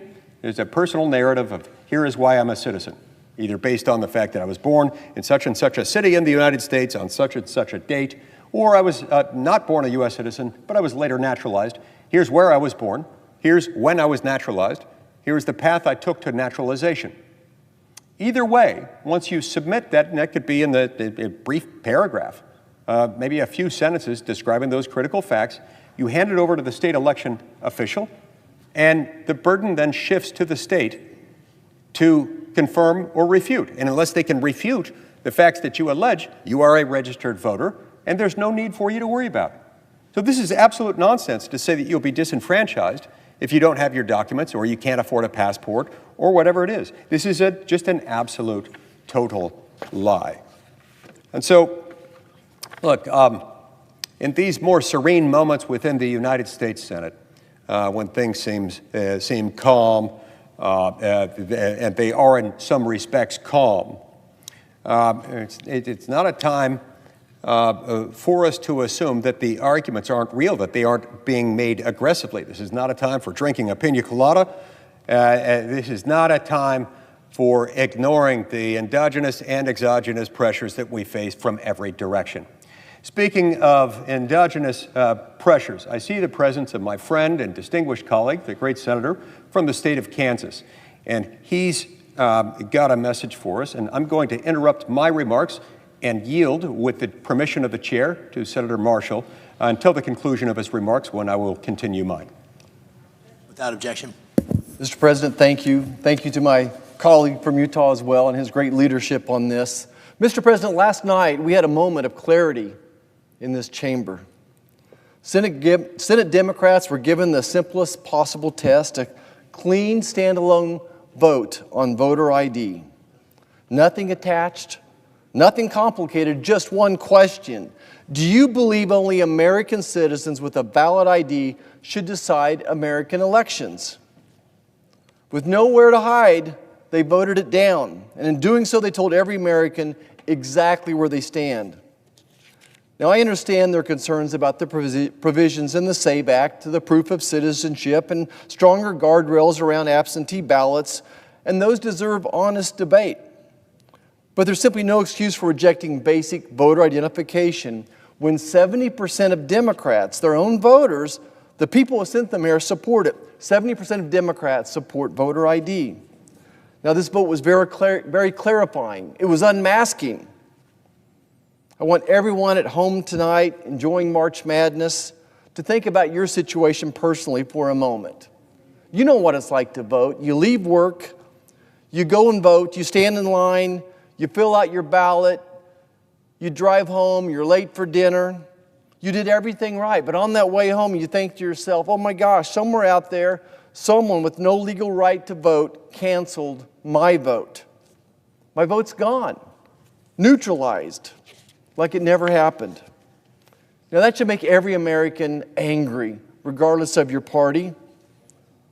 And I think it's important to stop and think why people are concerned about this, what we're actually dealing with here. There are 50 million non-citizens living in this country. 50 million non-citizens living in this country. Some are legal, some are illegal, out of 330 million.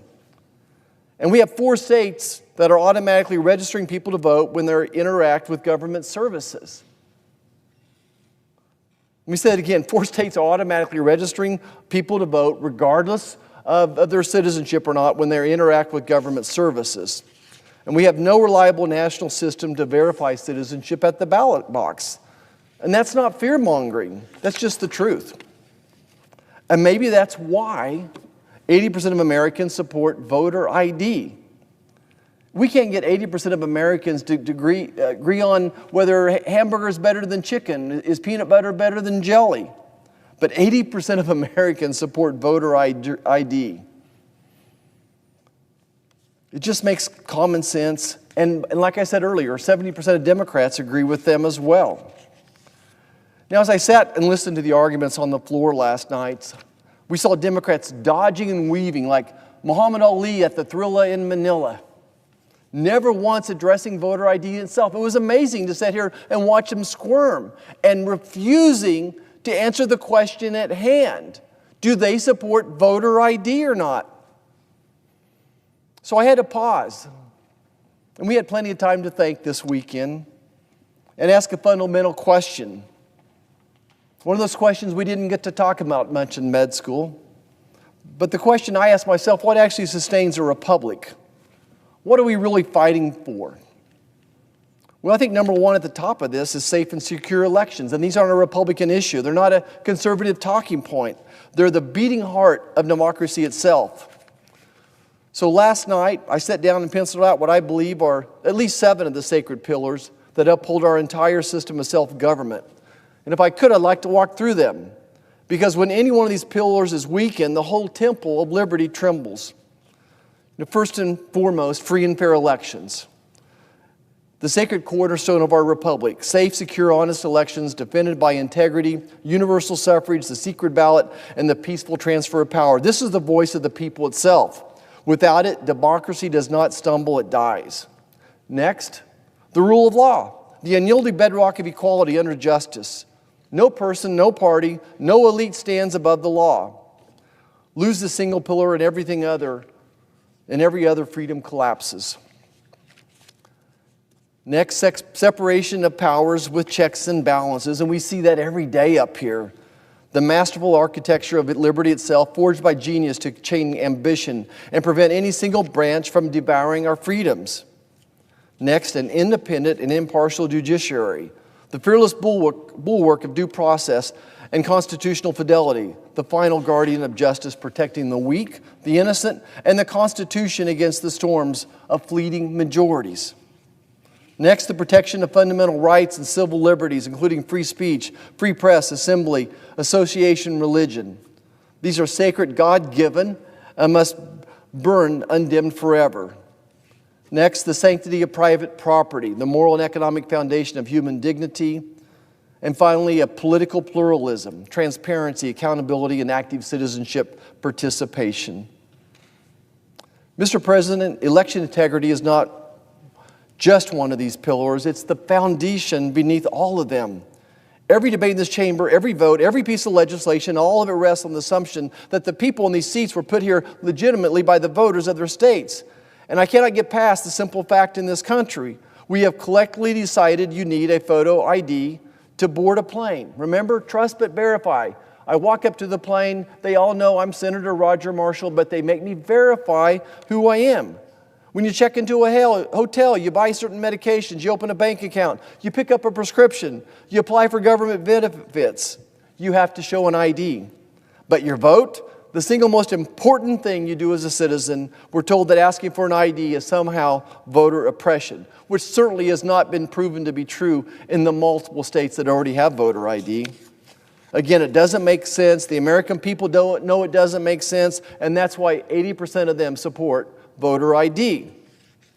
Now, I'm willing to come to the table.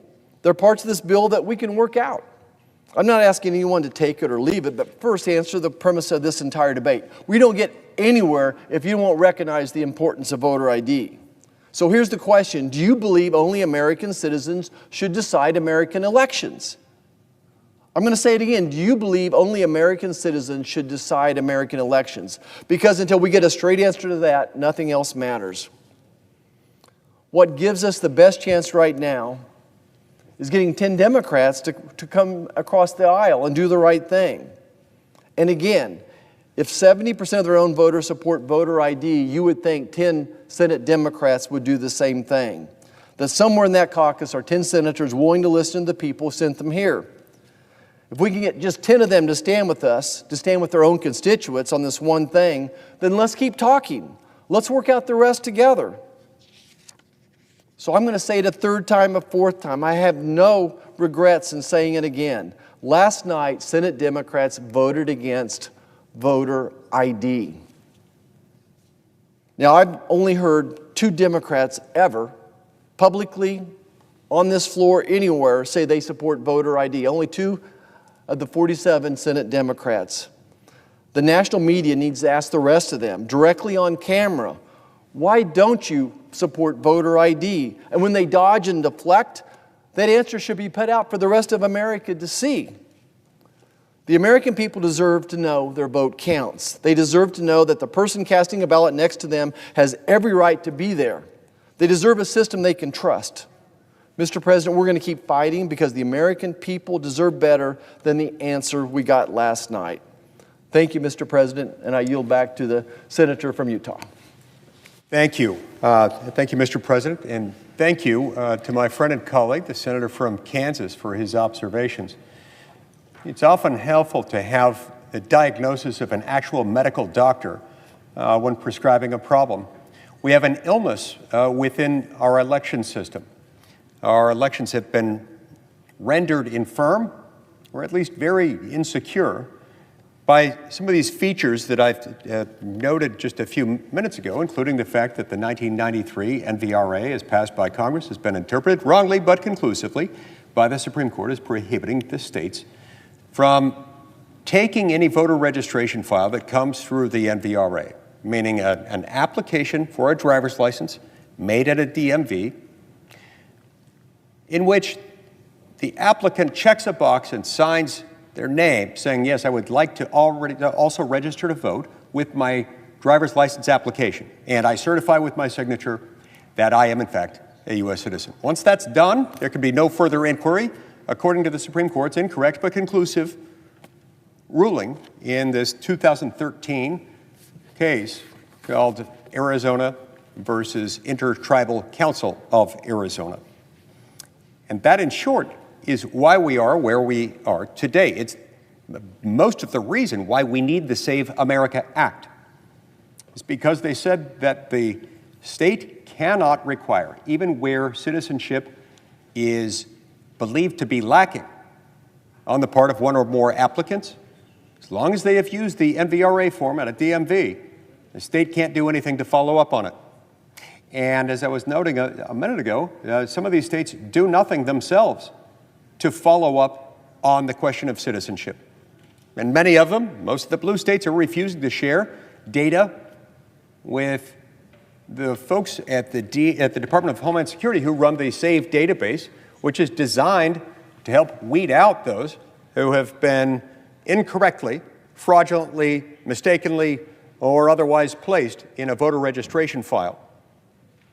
Again, if a state wants to allow non-citizens to vote in state elections, they may do so. And some states have allowed that in the context of some of their local elections, as has the District of Columbia. I still have no reason why they would want to do that, but they may do so if their own laws allow it, because the federal Constitution and federal law doesn't prohibit them from doing so. Will my colleague from Utah yield for a question? I will yield for a question. We were just a few of us here in this chamber, but I see my colleague from Connecticut, so I'm going to ask you a question to my colleague from Utah. Would it surprise you to know that just a couple years ago, a Democrat state representative in Connecticut proposed a bill to allow all undocumented non-citizens the right to vote? And it's estimated that there's 240,000 illegal aliens in the state of Connecticut, and yet a Democrat elected official proposed that bill. Would that surprise you? It surprises me in the sense that it seems phenomenally unwise. It would have surprised me earlier in my lifetime, would have surprised me even earlier in my time here in the United States Senate. And yet something has happened in recent years that has eroded this long-standing, long-accepted assumption that only citizens vote in our elections. I'm not aware of any other country, certainly not any other country that any of us would want to live in, but probably not any other country that we wouldn't want to live in either, that would want to have or would allow to have non-citizens vote in their elections.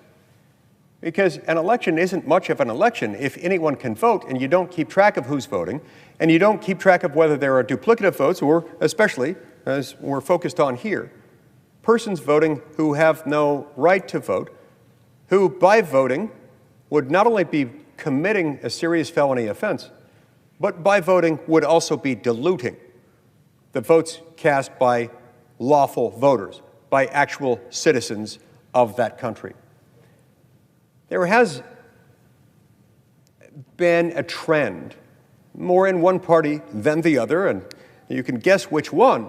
There's been a trend toward people saying, let's just let everyone vote, and toward thinking of a lot of things like this, like non-citizen voting in elections as something of a victimless crime, or perhaps at a minimum as sort of the required cost of doing business. Remember, I said a moment ago, our mantra has been and should continue to be, let's make it easy to vote and hard to cheat. The Democratic Party has in recent years leaned so heavily on let's make it easy to vote that they often forget, or in some cases defiantly refuse to finish the sentence and talking about hard to cheat. Now, I understand the point. I understand that perhaps they are so enthusiastic to just make sure everyone votes that maybe they don't care that some non-citizens might vote. But I think this is very unwise, and it becomes especially untenable, especially indefensible, when we now have an estimated 30 million plus non-citizens residing in the United States, 10 to 15 million of whom entered this country illegally in between 2021 and 2025 alone. So yes, that's shocking in some ways that a Democratic lawmaker in a state not too far from where we now stand actually introduced legislation trying to open up the franchise like that. Because when you do that, that is not a victimless moment. If you were to create that, you would be diluting the votes of lawful citizens. But again, a state may do that if that state's laws and that state's constitution allow it. It would be unwise. Nonetheless, by doing that, whenever a state does that, whether for statewide state elections or just for local elections within that state, it creates a problem. It creates what I would think of as more or less a clear and present threat, one that, unless acted upon, will culminate in widespread violation of the law. As I was describing a few minutes ago, for those handful of states that have expressly allowed non-citizen voting in some of their local elections. That means that individuals have registered to vote who are not citizens. Once they have registered to vote, they are registered voters. What is to stop them from showing up and saying, I am a registered voter and I would like to vote on election day? And they receive a ballot. And the way ballots in most states work, there is a ballot that has federal elections and state elections and local elections all on the same ballot, the same document or sequence of documents. So when the questions have been asked of those jurisdictions, what, if anything, are you doing to separate out those voter registration files from those voters who are non-citizens but nonetheless allowed to vote in local elections in your state? What are you doing to prevent them from voting in federal elections? Silence has been the response. A refusal to cooperate has been the response. That, Mr. President, is chilling. All right, let's get back to what we were talking about a few minutes ago. So they've been making a series of arguments against the citizenship obligations, the citizenship-related provisions of the Save America Act. And to repeat, we've made it really easy, far easier than the citizenship documentation requirements associated with new employment. If you are an American citizen and you have ever started a new job anywhere in the United States, you have had to fill out an I-9 form, and with that, you've had to comply with a very rigid, specific set of document obligations. You've had to either establish a U.S. passport, one that establishes your citizenship as an American citizen, or alternatively a U.S. birth certificate and a government-issued photo ID or original Social Security card. And if you can't do that, you're not going to start your job unless or until you've been able to complete that. Again, we made it a lot easier, very deliberately, to comply with the Save America Act. We added lists of other documents that are widely known and recognized by the U.S. government as establishing citizenship, including a certain subcategory of driver's licenses that in some states, these enhanced driver's licenses will affirmatively establish citizenship based on the documentation that was required at the time the driver's license was received. We included those. But we also included this provision that makes it really easy for someone who has no documentation at all, is missing some documentation or even all of it. They can do so by an affidavit, by an attestation, just providing the basic details about how they became a citizen, how and, when and where they were born, whether they were citizens at the time of their birth, and if they weren't citizens at the time of their birth, when and where and how, by what mechanism, they became naturalized citizens. From the moment you do that, you shift the burden onto the state, and it's then the state's job to go and confirm or refute what you've done. Now, if you were lying, they'll figure that out. You won't be registered, and you may end up getting in trouble for having lied under oath with that statement. I assume most people wouldn't do that. Very few would, knowing that it's a sworn statement. But if they don't conclude that it's false and conclude that it's true, would be pretty easy to confirm once you provided the names, the dates, locations, then you will be registered to vote. No additional documents. In fact, not a single document has to be produced by you. Just that basic set of statements. Again, that begins on line 22 on page 12 of the legislation we're now debating. And yet over and over and over again, I hear from my Democratic colleagues who are arguing against this, oh, this is going to disenfranchise anyone who doesn't have a passport, as many Americans don't, and a passport costs a couple $100. And they then often make the logical leap, well, this means that you're imposing a poll tax, something that has been prohibited by the U.S. Constitution for over 60 years. And this simply is not true. There is not a poll tax. There is not a single expense. This doesn't disenfranchise anyone, even if you don't have any documents. And this is far more permissive than what you have to produce every single time you start a new job in the United States of America as a U.S. citizen. Here's another argument that is frequently being raised against the Save America Act. This is a fairly broad argument. It's a surprising argument for reasons I'm about to explain. The Democrats are waving the flag of federalism purporting to be the champions, the newly invigorated champions of state sovereign authority, of the authority of the states within our federal system. That's what I refer to when I mean federalism. I'm referring to the 10th Amendment, to the broad concept of federalism, the idea that the federal government is, as James Madison described in Federalist Number 45, a government with powers that Madison described as few and defined. And those powers reserved to the states he described as numerous and indefinite. My Democrat colleagues, each time they bring this up, they use the same term. It's an awkward term, it's an outdated term, it's a misnomer in my opinion. I don't like it. It's states' rights. This is a term that conjures images of George Wallace in the Deep South, the Jim Crow South. The Jim Crow policies that the Democratic Party at the time insisted upon. It was racist, oppressive, hateful policies designed to disadvantage black Americans and to exclude them from many aspects of society, public life and private life, indefensible. They would often invoke this doctrine of states' rights, which was then and remains now a misnomer, because states do not have rights. States have authority. Authority is kind of the opposite of a right. A right, in this context, is something that is a privilege, a protection against authority being misused against you. So they're kind of the yin and the yang. They are polar opposites of each other. They are not the same thing. All right, I got that out of my chest. Now let's move on to the substance of it. We'll call this federalism or state sovereign authority. They purport now to be the champions of state sovereign authority. This is really interesting. And they say that the Save America Act, this very straightforward bill that just requires proof of citizenship at the time of voter registration and photo ID at the time you cast a ballot to prove that you are who you claim to be, the same person identified in your voter registration file. They claim that this is somehow incompatible with constitutional principles of federalism, that it's somehow unconstitutional as a federal takeover of state authority to conduct elections.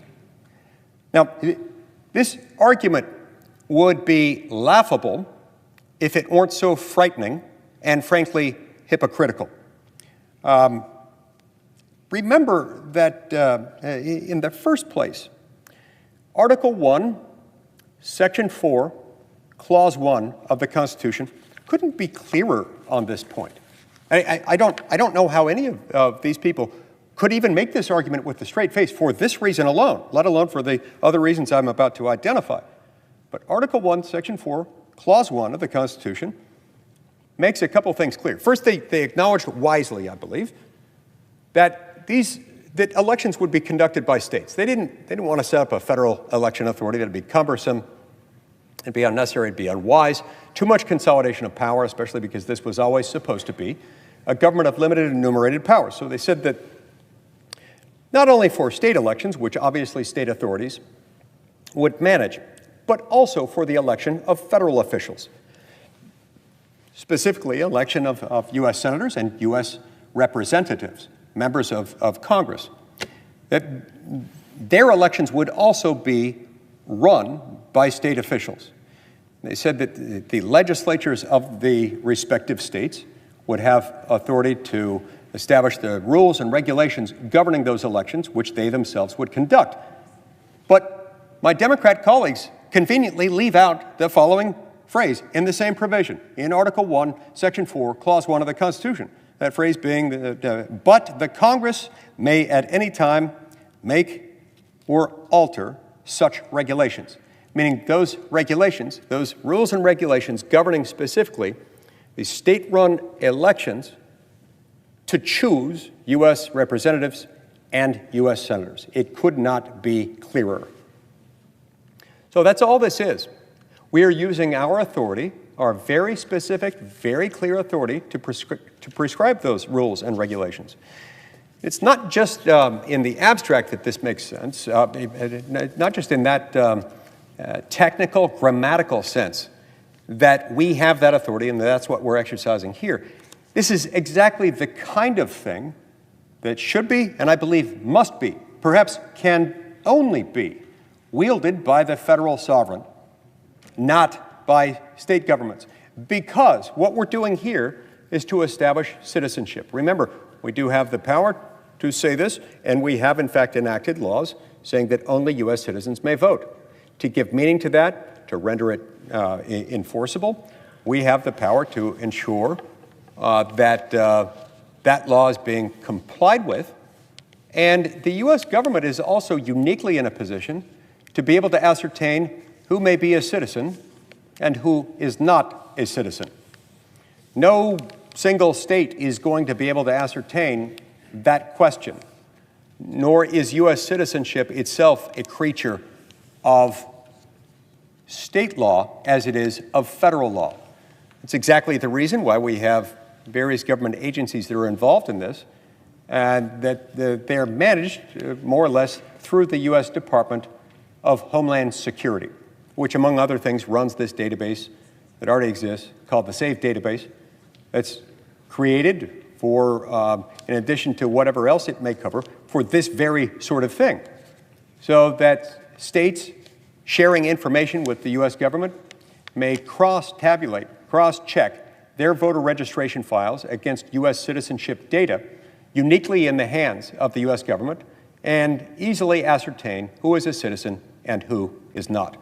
That's an especially important thing to have, especially considering the fact that we had between 10 and 15 million people come into this country unlawfully just in the 4-year period alone, separate and apart from those who may have already been here, just between 2021 and 2025, 10 to 15 million people entering this country unlawfully, and there are an estimated 30 million plus non-citizens residing in this country in almost every state, given that almost every state participates in the NVRA.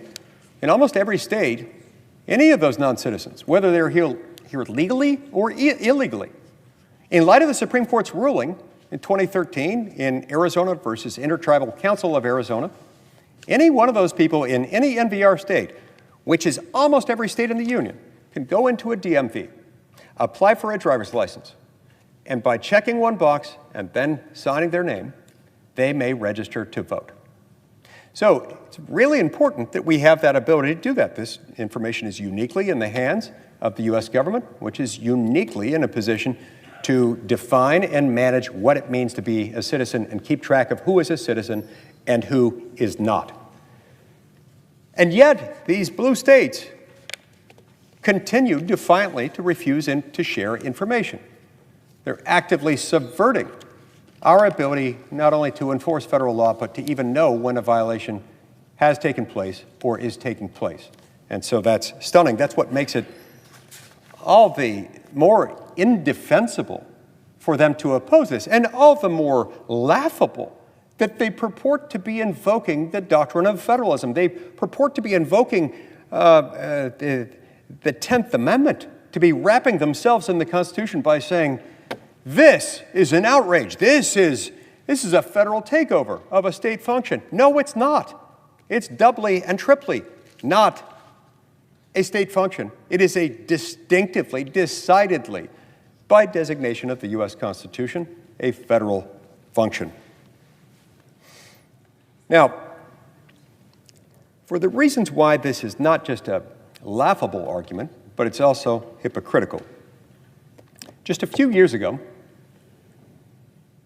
many of the very same Democrats who now occupy this chamber, in fact, nearly all of them, were there at the time, and every single Democrat serving in the United States during the 117th Congress, that is the Congress impaneled on January 3rd, 2021, serving through January 3rd, 2023. Remember, that was a moment when the House and the Senate and the White House were all controlled by Democrats.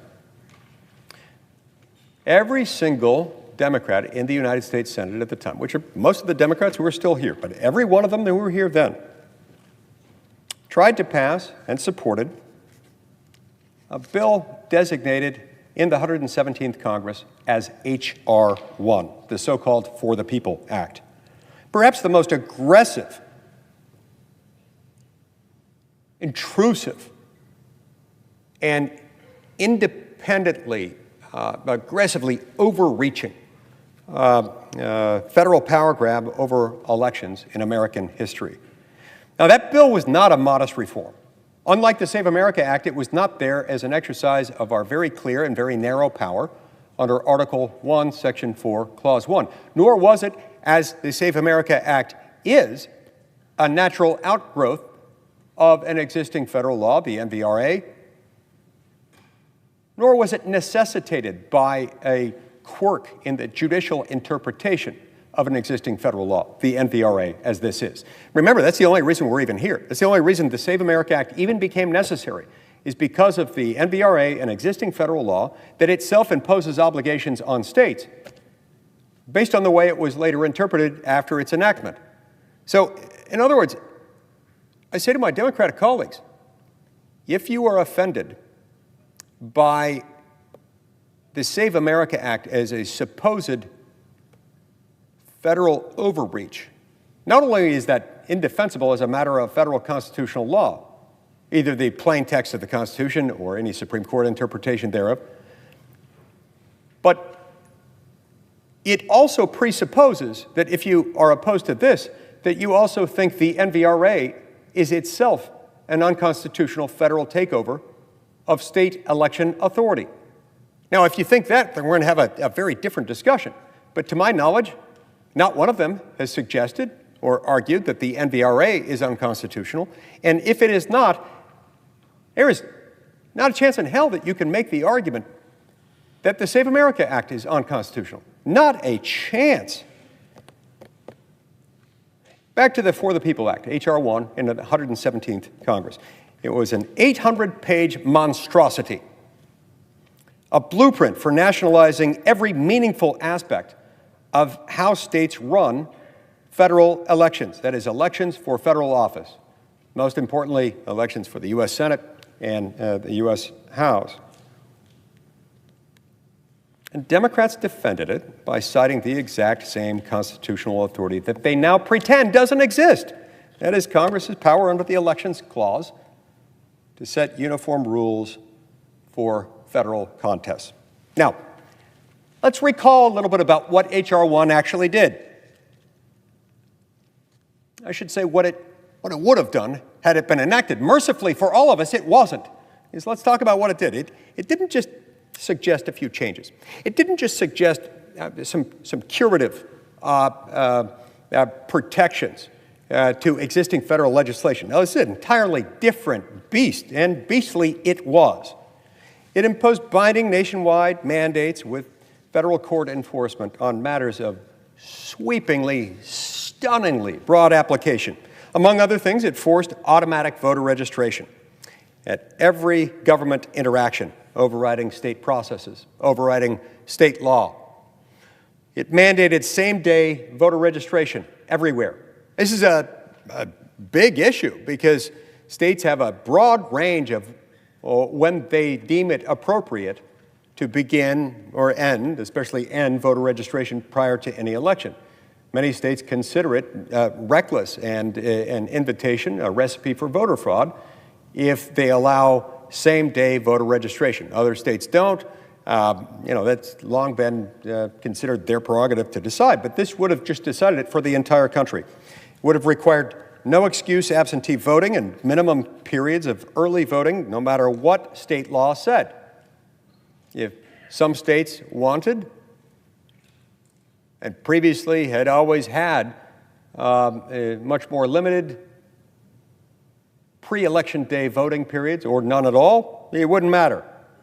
It completely eviscerated their authority to make such decisions. It would have stripped state legislatures of their traditional role, not just their traditional role, but their constitutional role, a role acknowledged in the U.S. Constitution itself and in the respective state constitutions in drawing legislative district maps, specifically those mentioned in the U.S. Constitution, the congressional maps. And it would have done that by forcing these so-called independent redistricting commissions, taking away the authority that has always belonged to the states and to the state legislatures, as the Constitution has designed, as the Constitution contemplates and ordains, and force them to adopt these independent redistricting commissions, whether they wanted to or not. It would have severely restricted how states could maintain accurate voter rolls. banning removals based solely on failure to vote, limiting interstate cross-checks, and imposing cumbersome notice requirements before any cleanup of voter registration files.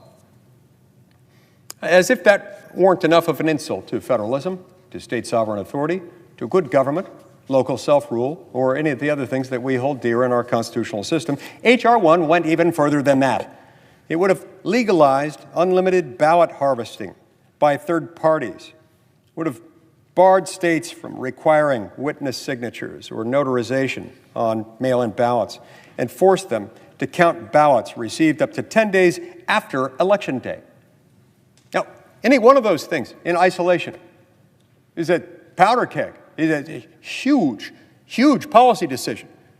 Efforts to change anything like that in state law, in any state legislature, would end up being a very significant debate. But this just bulldozed all of it. Particularly when it comes to ballot harvesting, this is troubling. Ballot harvesting, when coupled with the existence of widespread, universal, mail-in ballots, allows for a special kind of mischief, which fortunately is thwarted in many states, like my own, that prohibit ballot harvesting. Where it exists, it causes a massive risk of voter fraud, and yet this would have prohibited the states from banning it, every state. It would have weakened voter ID laws by allowing sworn statements in lieu of actual identification, even if state law would itself have required something more. It would have overridden state felony disenfranchisement rules, gotten rid of bans imposed by states on people voting based on a felony conviction. That, too, has long been considered the unique province of the states. This bulldozed over that. And they would have mandated out-of-precinct ballot counting, pre-registered 16 and 17-year-olds to vote, dictated rigid redistricting criteria, banned mid-decade map drawing, and imposed federal standards for polling equipment, drop boxes, curbside voting, and much, much more. State election officials were even subjected to new federal restrictions themselves. There were also provisions in there that, as I recall, would have forced every jurisdiction, every voting jurisdiction, every precinct, local, statewide, or otherwise, to become the effective equivalent of a Section 5 pre-clearance jurisdiction. Let me explain what that means. Under the Voting Rights Act, there are a limited number of voting jurisdictions in the United States with a history of racial discrimination. Those states under the Voting Rights Act, or those jurisdictions, once they were deemed to have engaged in this, they had to subject changes to their legislative districts to some pre-clearance requirements, meaning before they could take effect, some federal officials would have to approve them. This would have taken every jurisdiction of the United States, and the North and the South and the East and the West, regardless of whether they had any tradition, any history at all of any kind of racial or other discrimination, and said, all of you, before you make any changes to your voting rules, to your district boundaries, whatever, you've got to come to Washington, D.C. and receive a Mother May I permission slip from Uncle Sam. These, Mr. President, were not just incentives. These, Mr. President, were not just slight modifications. These were commands, steamrolling over policies that have long been deemed the province of the states. Now, Democrats, every Democrat in the United States Senate at the time justified every one of them by arguing that Congress could, quote, provide a complete code for congressional elections, close quote, superseding state law. And they were right in one respect, that at least one provision of the Constitution, Article 1, Section 4, Clause 1, gives Congress some power, but they were dead wrong about the wisdom, the legality, the constitutionality of using legislative reforms like that one to turn states and localities into nothing more than administrative subdivisions of the federal government, subject entirely to the will and the whim of the federal sovereign. Compared to all of that, the Save America Act is the precise opposite of that kind of overreach. It doesn't touch early voting. It doesn't touch ballot deadlines, redistricting, campaign finance. Doesn't render any district subject. It doesn't make any voting district or precinct or state, much less all of them, a pre-clearance jurisdiction. It doesn't force states to adopt same-day voter registration or independent redistricting commissions, contrary to state constitutions and the U.S. Constitution. It simply enforces what has been federal law for decades. Most importantly, a federal law that's been on the book for decades and says that only U.S. citizens may vote in federal elections. And requires basic documentary proof of citizenship at the time of registration with reasonable, very flexible, affordable, and in fact free alternatives to those documentary requirements, and a photo ID at the polls. The bare minimum common sense demands that we make after years of open borders. It even helps states clean up their roles by directing data sharing with the Department of Homeland Security. If Congress could constitutionally force every state to count out-of-precinct ballots and legalize unlimited ballot harvesting under H.R. 1, it can certainly require proof that voters are actually Americans. Now, of course, it can't do the former. H.R. 1 was blatantly unconstitutional for a whole host of reasons, not to mention its many policy defects. But my point is this: every Democrat in the United States Senate saw no problem at all with the constitutionality of H.R. 1. This is the equivalent of straining at a gnat while swallowing a camel. In fact, that comparison is almost an understatement. The difference isn't just in the magnitude, it isn't just constitutional, it's also political. Democrats cheered federal preemption when it was sweeping, when it expanded, and in their view, when it expanded access, and in their view, as they saw it, their voter base, when they saw it as consistent with their own political interests, when they saw it as a chance to secure significant gains in elections. They scream federalism, or as they put it, states' rights. The moment the focus shifts to election eligibility and integrity, and they scream it even where, as here, this is plainly well within what the federal government is authorized to do, and plainly within the same statutory context that already exists, that has existed for decades, and that not one of my Democrat colleagues has called on us to repeal. If the Save America Act is somehow unconstitutional as a federal overreach, then the NVRA is a far worse infraction, and yet you don't hear them saying that because it's not true.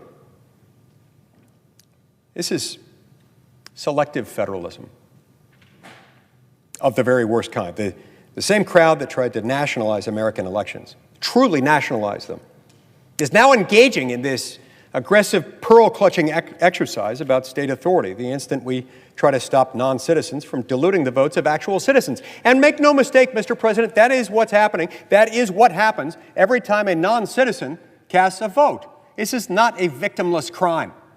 This is not a harmless infraction. This is not the voting equivalent of removing, however recklessly and wantonly and willfully, the do not remove tags from a mattress. Same crowd that tried to nationalize American elections is now engaging in this awful pearl clutching about state authority the instant, the second, the millisecond we try to stop non-citizens from diluting the votes of actual American citizens. And the American people aren't buying this, nor should they. Look, the Constitution does not recognize any political parties. And not only that, it certainly doesn't allow one party to federalize elections when it happens to help them, and then invoke federalism as a shield when they're about to be held accountable, when people are about to be held accountable, when state officials are about to be held accountable for facilitating the wanton violation of federal law. So no, Mr. President, the Save America Act does not violate federalism. It vindicates the sovereign authority of the American people, the true sovereigns in our system, to choose their own government. And it does so with far, far more restraint than Democrats ever showed when the shoe was on the other foot, when they were pushing an 800-page monstrosity that was itself an indefensible federal takeover of state authority. So Congress should pass the Save America Act without apology. This hypocrisy has gone on long enough. The constitutional arguments here do not hold water, not at all, not for an instant. You know, it's interesting that as we stand here today, the Department of Homeland Security has gone unfunded. Thanks to Senate Democrats for over a month, they've been going without pay. How tragic that is, that these individuals who are working hard are having to work hard, and they're not wealthy people. You think of everyone from TSA agents to ICE agents, everybody else in the Department of Homeland Security continuing to have to work. These are not wealthy people. And there are so many of them who, in addition to not being paid, still have to work, and have to work doing really hard jobs, sometimes risky jobs. This is not fair. What's the parallel between the two? Well, I find it interesting that the same department that's now been unfunded is the same department that, among other things, oversees the SAVE database and the offices, the agencies within the Department of Homeland Security that exist to help ensure election integrity and security, that are there to help states to review their voter registration files and identify those who are not citizens and thus shouldn't be voting. Those same offices, those same personnel themselves remain defunded. During this discussion this afternoon, the senator from Maryland was speaking about some of these incidents. Even though these things appear to be unrelated, on the one hand, the Save America Act and its merits, which we've been debating, and on the other hand, funding for the Department of Homeland Security, I sometimes think that they're not very unrelated at all, especially because they're defunding the very entity that could and otherwise would and should, and if we were able to enact the Save America Act, ultimately would help protect our elections, to make sure that they are secure, to make sure that they are free from foreign election interference, which is exactly what happens when we allow foreign nationals, not citizens of the United States, to vote in our elections. She referred to ICE agents, to ICE as a whole, as a quote-unquote goon squad. She accused ICE of being out there deployed and, quote unquote, killing people. This is sad. This is tragic. Now, keep in mind, there are about 22,000 ICE agents. A subset of those, about 6,000 of them, are responsible for apprehending and removing those removable illegal aliens that are in the country. So about 6,000 out of the 22,000. Then it's a much smaller subset of the 6,000 that she might be referring to when she accuses ICE, a much broader agency, of quote-unquote killing people and being a goon squad. How many of those people were actually involved in any of the activity that she's complained about? I don't know the answer, but it's not 6,000. It sure as hell isn't 22,000. And it sure as hell isn't 260,000. That's the total number of employees going unpaid within the Department of Homeland Security. So this is collective punishment at its worst, at its most indefensible. She and her Democrat colleagues stand here today, continue over a month into this shutdown, not concerned, blaming the collective for what she's complaining about with just a few, before investigations are even complete and before we know where, when, to what extent wrongdoing on the part of any agents might have been involved. This is wrong, Mr. President. It's not just wrong, but I sometimes wonder, is this in fact a willful attempt to subvert the enforcement of our laws, not just our immigration laws, but also our laws that govern our elections, that protect our elections from foreign election interference? As they say in Latin, res ipsa loquitur. The thing speaks for itself. Mr. President, before I wrap up, I want to thank our Republican leadership in the Senate. I want to thank my friend and colleague, the distinguished senator from Wyoming, who serves as the Republican whip. And I want to thank my friend and colleague, the distinguished senator from South Dakota, the majority leader, Senator John Thune, for their leadership. I want to thank them for keeping us here through this weekend, to keep us debating these matters.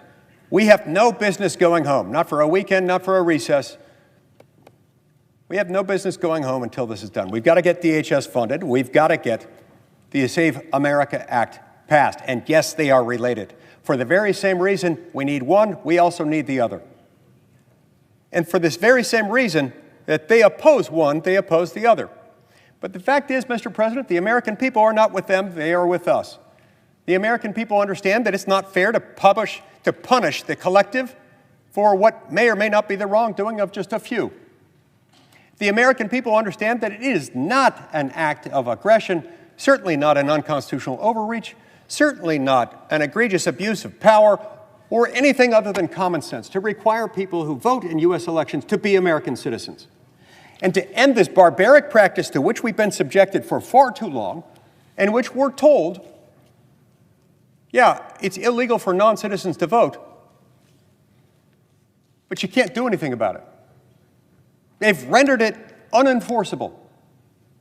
We're trying to fix that with a narrowly tailored piece of legislation. Now, if one of them, even one of them, wants to talk about changes that we could make that would make them feel better about it, I'm all ears. I've been listening to that for 3 days now, and longer than that before we got on. But since we got onto this bill about 3 days ago, I've been listening especially attentively for anyone to make a constructive suggestion from the other side, or even an argument that is itself defensible in light of what the Save America Act actually does, in light of what federal law actually says, and in light of what the U.S. Constitution actually allows, authorizes, and says.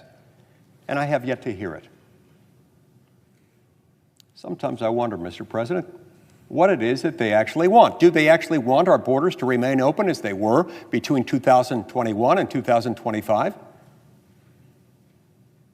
Do they, beyond this, actually want non-citizens to continue to be able to vote? even when we know that in some states they're openly allowing or even inviting non-citizens to participate in some local elections, even when they know that there are thousands upon thousands of non-citizen registered voters that have been detected just in the small handful of states that have on their own undertaken a review to see who is registered. They've found thousands, and that process is far from complete yet. How many more are there? And how long are the American people to be expected to suffer through a system that invites, allows, and perpetuate forces that will undeniably dilute, and by diluting, ultimately deprive them of one of their most sacred rights, the right to vote? Finally, Mr. President, when we talk about constitutional protections of rights, my colleagues say again and again and again that because the right to vote is constitutionally protected, and it is, by multiple amendments in multiple ways by the Constitution, that somehow means that you can't put any reasonable restrictions on it. Well, that's not true. That's never been true. We do have restrictions on them all the time. We also have restrictions on a lot of other constitutionally protected rights, and that doesn't mean that you don't have to prove who you are and that you have the right to do the thing that you want to be able to do. We already have to prove our citizenship every time we start a new job with a set of documents, document requirements that are far more strict than those are here. We already have to divulge all kinds of information that's far more intrusive than anything required here. And in fact, on the subject of specifically constitutionally protected rights, the right to bear arms, you know what you have to do when you want to buy a gun through a federally licensed firearms dealer? You have to provide ID, and you have to show that you are who you say you are. Then they run it through a database to make sure that in addition to being who you say you are, that you also have the right to exercise the constitutionally protected right that you want to exercise by buying that gun. It's the same exact thing. It is also a constitutionally protected right, and yet we allow it. Why? Well, because we have laws, and those laws decide how that right may be exercised, and we ban certain persons from wielding that right. For example, if you're an alien, illegally or unlawfully present in the United States, or you're a convicted felon, or you fit any of the other categories, in 18 U.S.C. section 922G, you're not allowed to purchase, possess, use, or probably even think about a gun. You'll be prohibited from doing so. They're apparently okay with that. If they're okay with that, and that's a constitutionally protected right, why aren't they okay with this?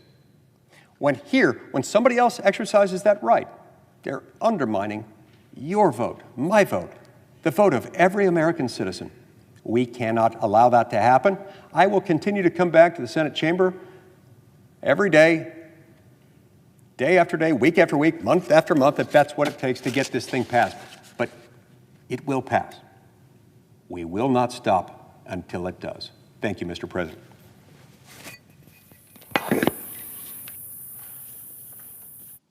President. Majority Whip. Mr. President, I ask unanimous consent that the Senate resume legislative session and be in a period of morning business with senators permitted to speak therein for up to 10 minutes each. With that objection. Mr. President, I ask unanimous consent that when the Senate completes its business today, it stand adjourned until 12 noon on Saturday, March 21st, that following the prayer and the pledge, the general proceedings be approved to date, the morning hour be deemed expired, the time for the two leaders be reserved for their use later in the day, morning business be closed, and the Senate resume the House message with respect to S. 1383. With that objection, so ordered. Mr. President, for the information of my colleagues, we expect 2 votes at approximately 1 p.m. tomorrow. If there is no further business to come before the Senate, I ask that it stand adjourned under the previous order. The Senate stands adjourned until 12 noon tomorrow.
other pathways to show proof of citizenship. For example, for those whose current name doesn't match their birth certificate, they can provide a marriage certificate or other name change verifications. I've been honored to serve in my elective office for many decades. I've worked hard to earn every vote at the ballot box. Public trust in elective office holders requires public trust in our elections. Voting rights have a long history in America's march to a more perfect union. They're enhanced by the 15th Amendment to the Federal Constitution, by the 19th Amendment to the Federal Constitution.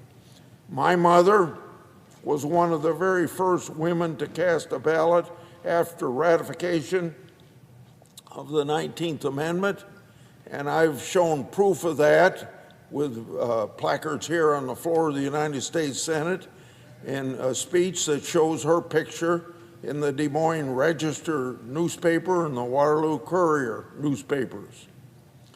The Save American Act doesn't infringe on these hard-fought voting rights. It would preserve the integrity of every vote cast in a federal election. Election integrity is sacred to our system of self-government. Losing public trust in the outcome of elections would be a death knell for our fragile American experiment, even though it's 250 years long. For our nation's 250th birthday, the Save American Act is a gift to current and future generations to strengthen our system of self-government. This brings me to more common sense policies included in the bill, as well as the voting issues. Like many Americans, I'm alarmed by the prevalence of gender mutilation surgeries being performed on minors. Protecting children makes our society stronger. Irreversible damage from gender reassignment surgery should not be conducted on kids. This bill would put an end to this reckless practice on American children. The Save American Act would make this policy the law of the land. This very week, on another issue in the bill, America is in the thick of March Madness, filling out brackets, watching buzzer beaters, and cheering on Cinderella contenders is a rite of passage during the month of March. I'm thrilled to cheer on our Iowa teams in the NCAA tournament, including 2 women's teams, the Iowa Hawkeyes and the Iowa State Cyclones, as well as 3 teams, the Hawkeyes, the Cyclones, and my alma mater, the University of Northern Iowa. Earlier this month, the Iowa High School basketball tournament brought the best of 32 girls teams and 32 boys teams from across the state to compete in 4 divisions. These young athletes deserve to compete on a level playing field. Girls against girls, boys against boys. This is a matter of fairness. Our bill would guarantee a level playing field for young athletes. Title IX was enacted a few years before I became a member of Congress. It's been a game changer for women's sports. Just think of Iowa University's Caitlin Clark. She's blazed a trail for women's sports for generations to come. The Save America Act delivers common sense government to the American people. As a student of history, I would prophesize that Americans looking back at this debate 250 years from now will scratch their heads, because protecting election integrity and protection women's sports are an American as motherhood and apple pie. In fact, 80% of Americans are able to see eye to eye on these issues. When it comes to elections, 80% of the American people support voter ID. I've even seen polls that say that 71% of the Democrats support voter ID. I encourage my colleagues across the aisle to join us and pass the Save American Act without delay. I yield the floor, suggest the absence of the quorum. Clerk will call the roll. Ms. Alsobrooks.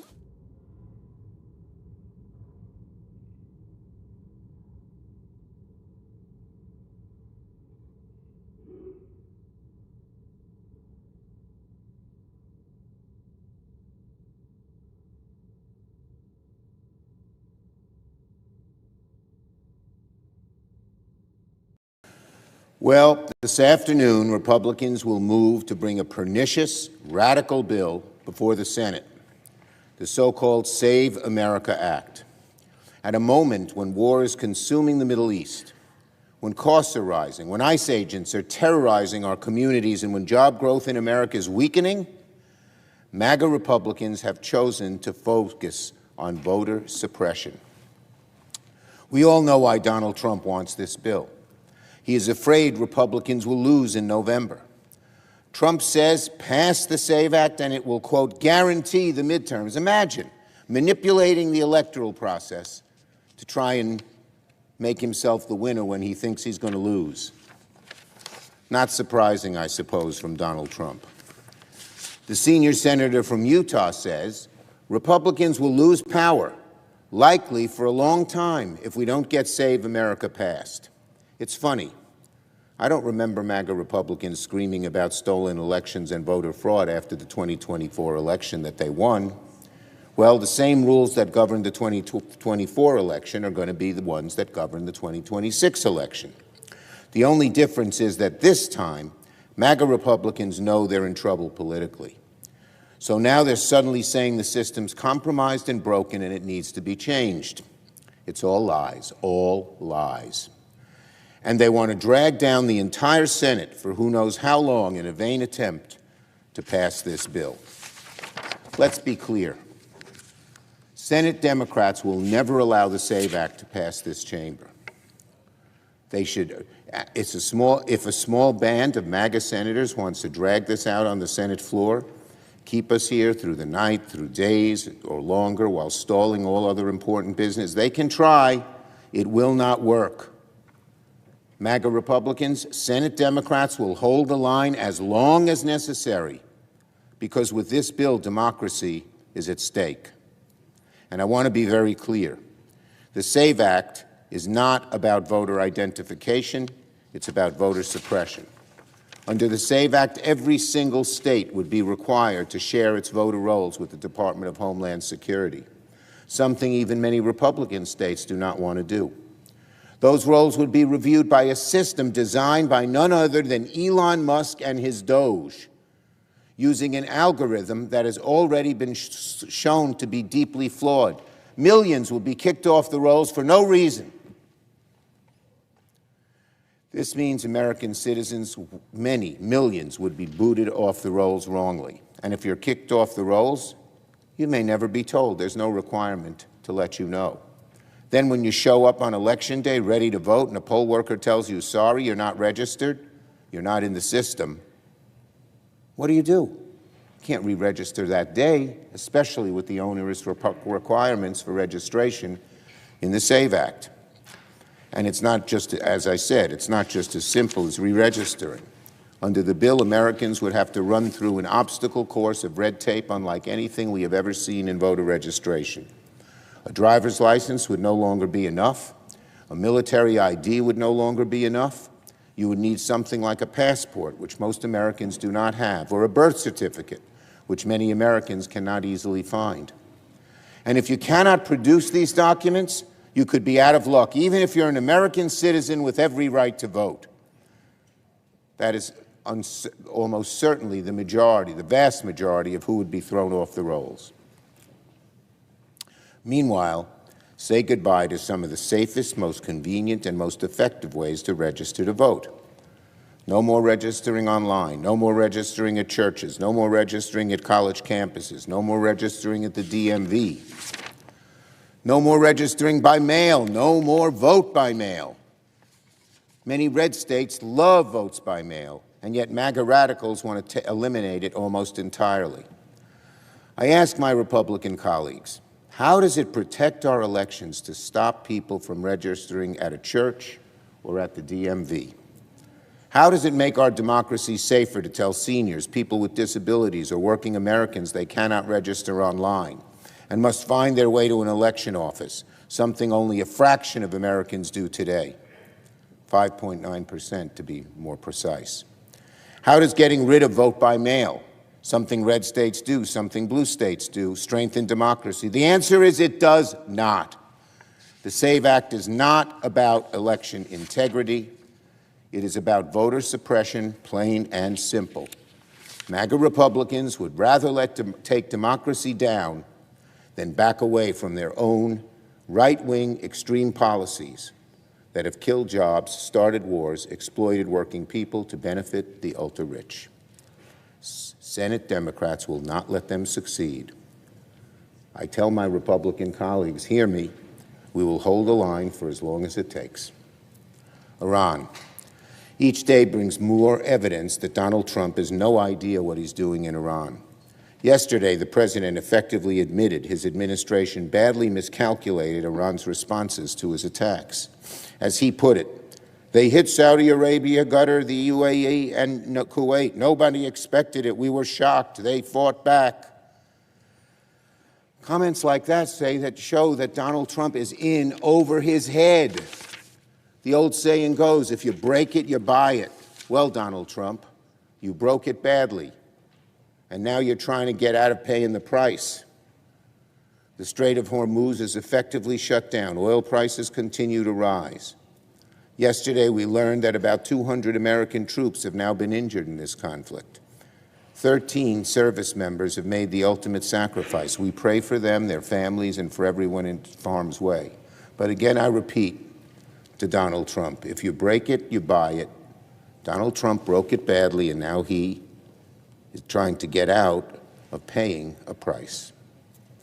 Donald Trump promised this would be over in a matter of days or weeks. Well, we're now in week 3. There is still no sign this war is close to ending. In fact, despite severe blows, most reporting suggests Iran's regime remains intact and has hardened rather than collapsed. This war needs to come to an end. In the meantime, I repeat what I said last week. Donald Trump's cabinet must come before the Senate. We need public hearings. We need to hear Secretary Rubio, Secretary Hegseth, and others under oath and answer tough questions. They need to answer some very basic questions. Why are we at war? What is the objective?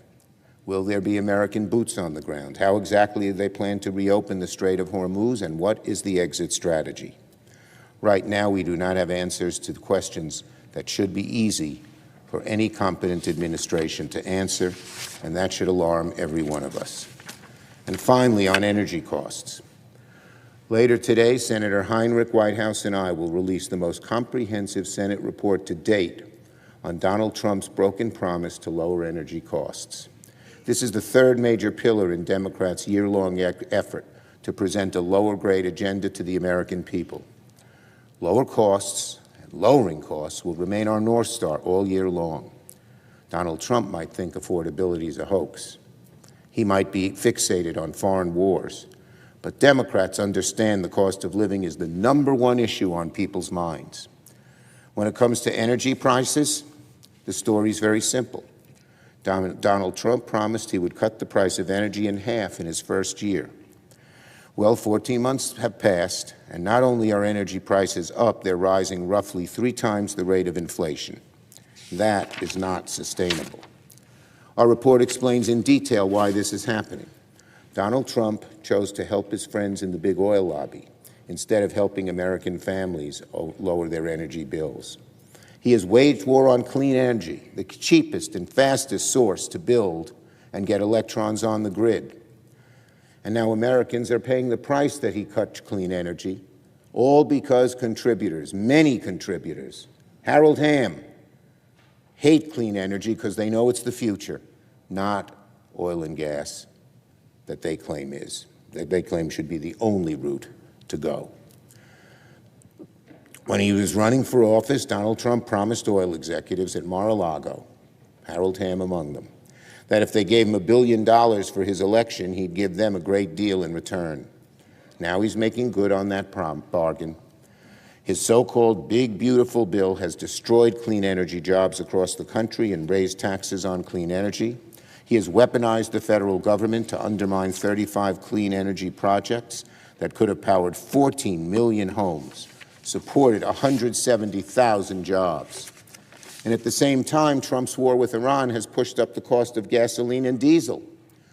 His tariffs have raised the cost of material needed to produce energy here at home.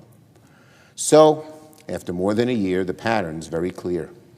Donald Trump has systematically destroyed investments in energy production, favored big oil over working families, and raised costs on households by killing the cheapest and fastest sources of new energy: solar, wind, battery storage. The American people are paying the price for Trump's broken promises. I thank Senators Heinrich and Whitehouse for their tremendous work on this report. We'll have more to say later today and in the weeks ahead. I yield the floor.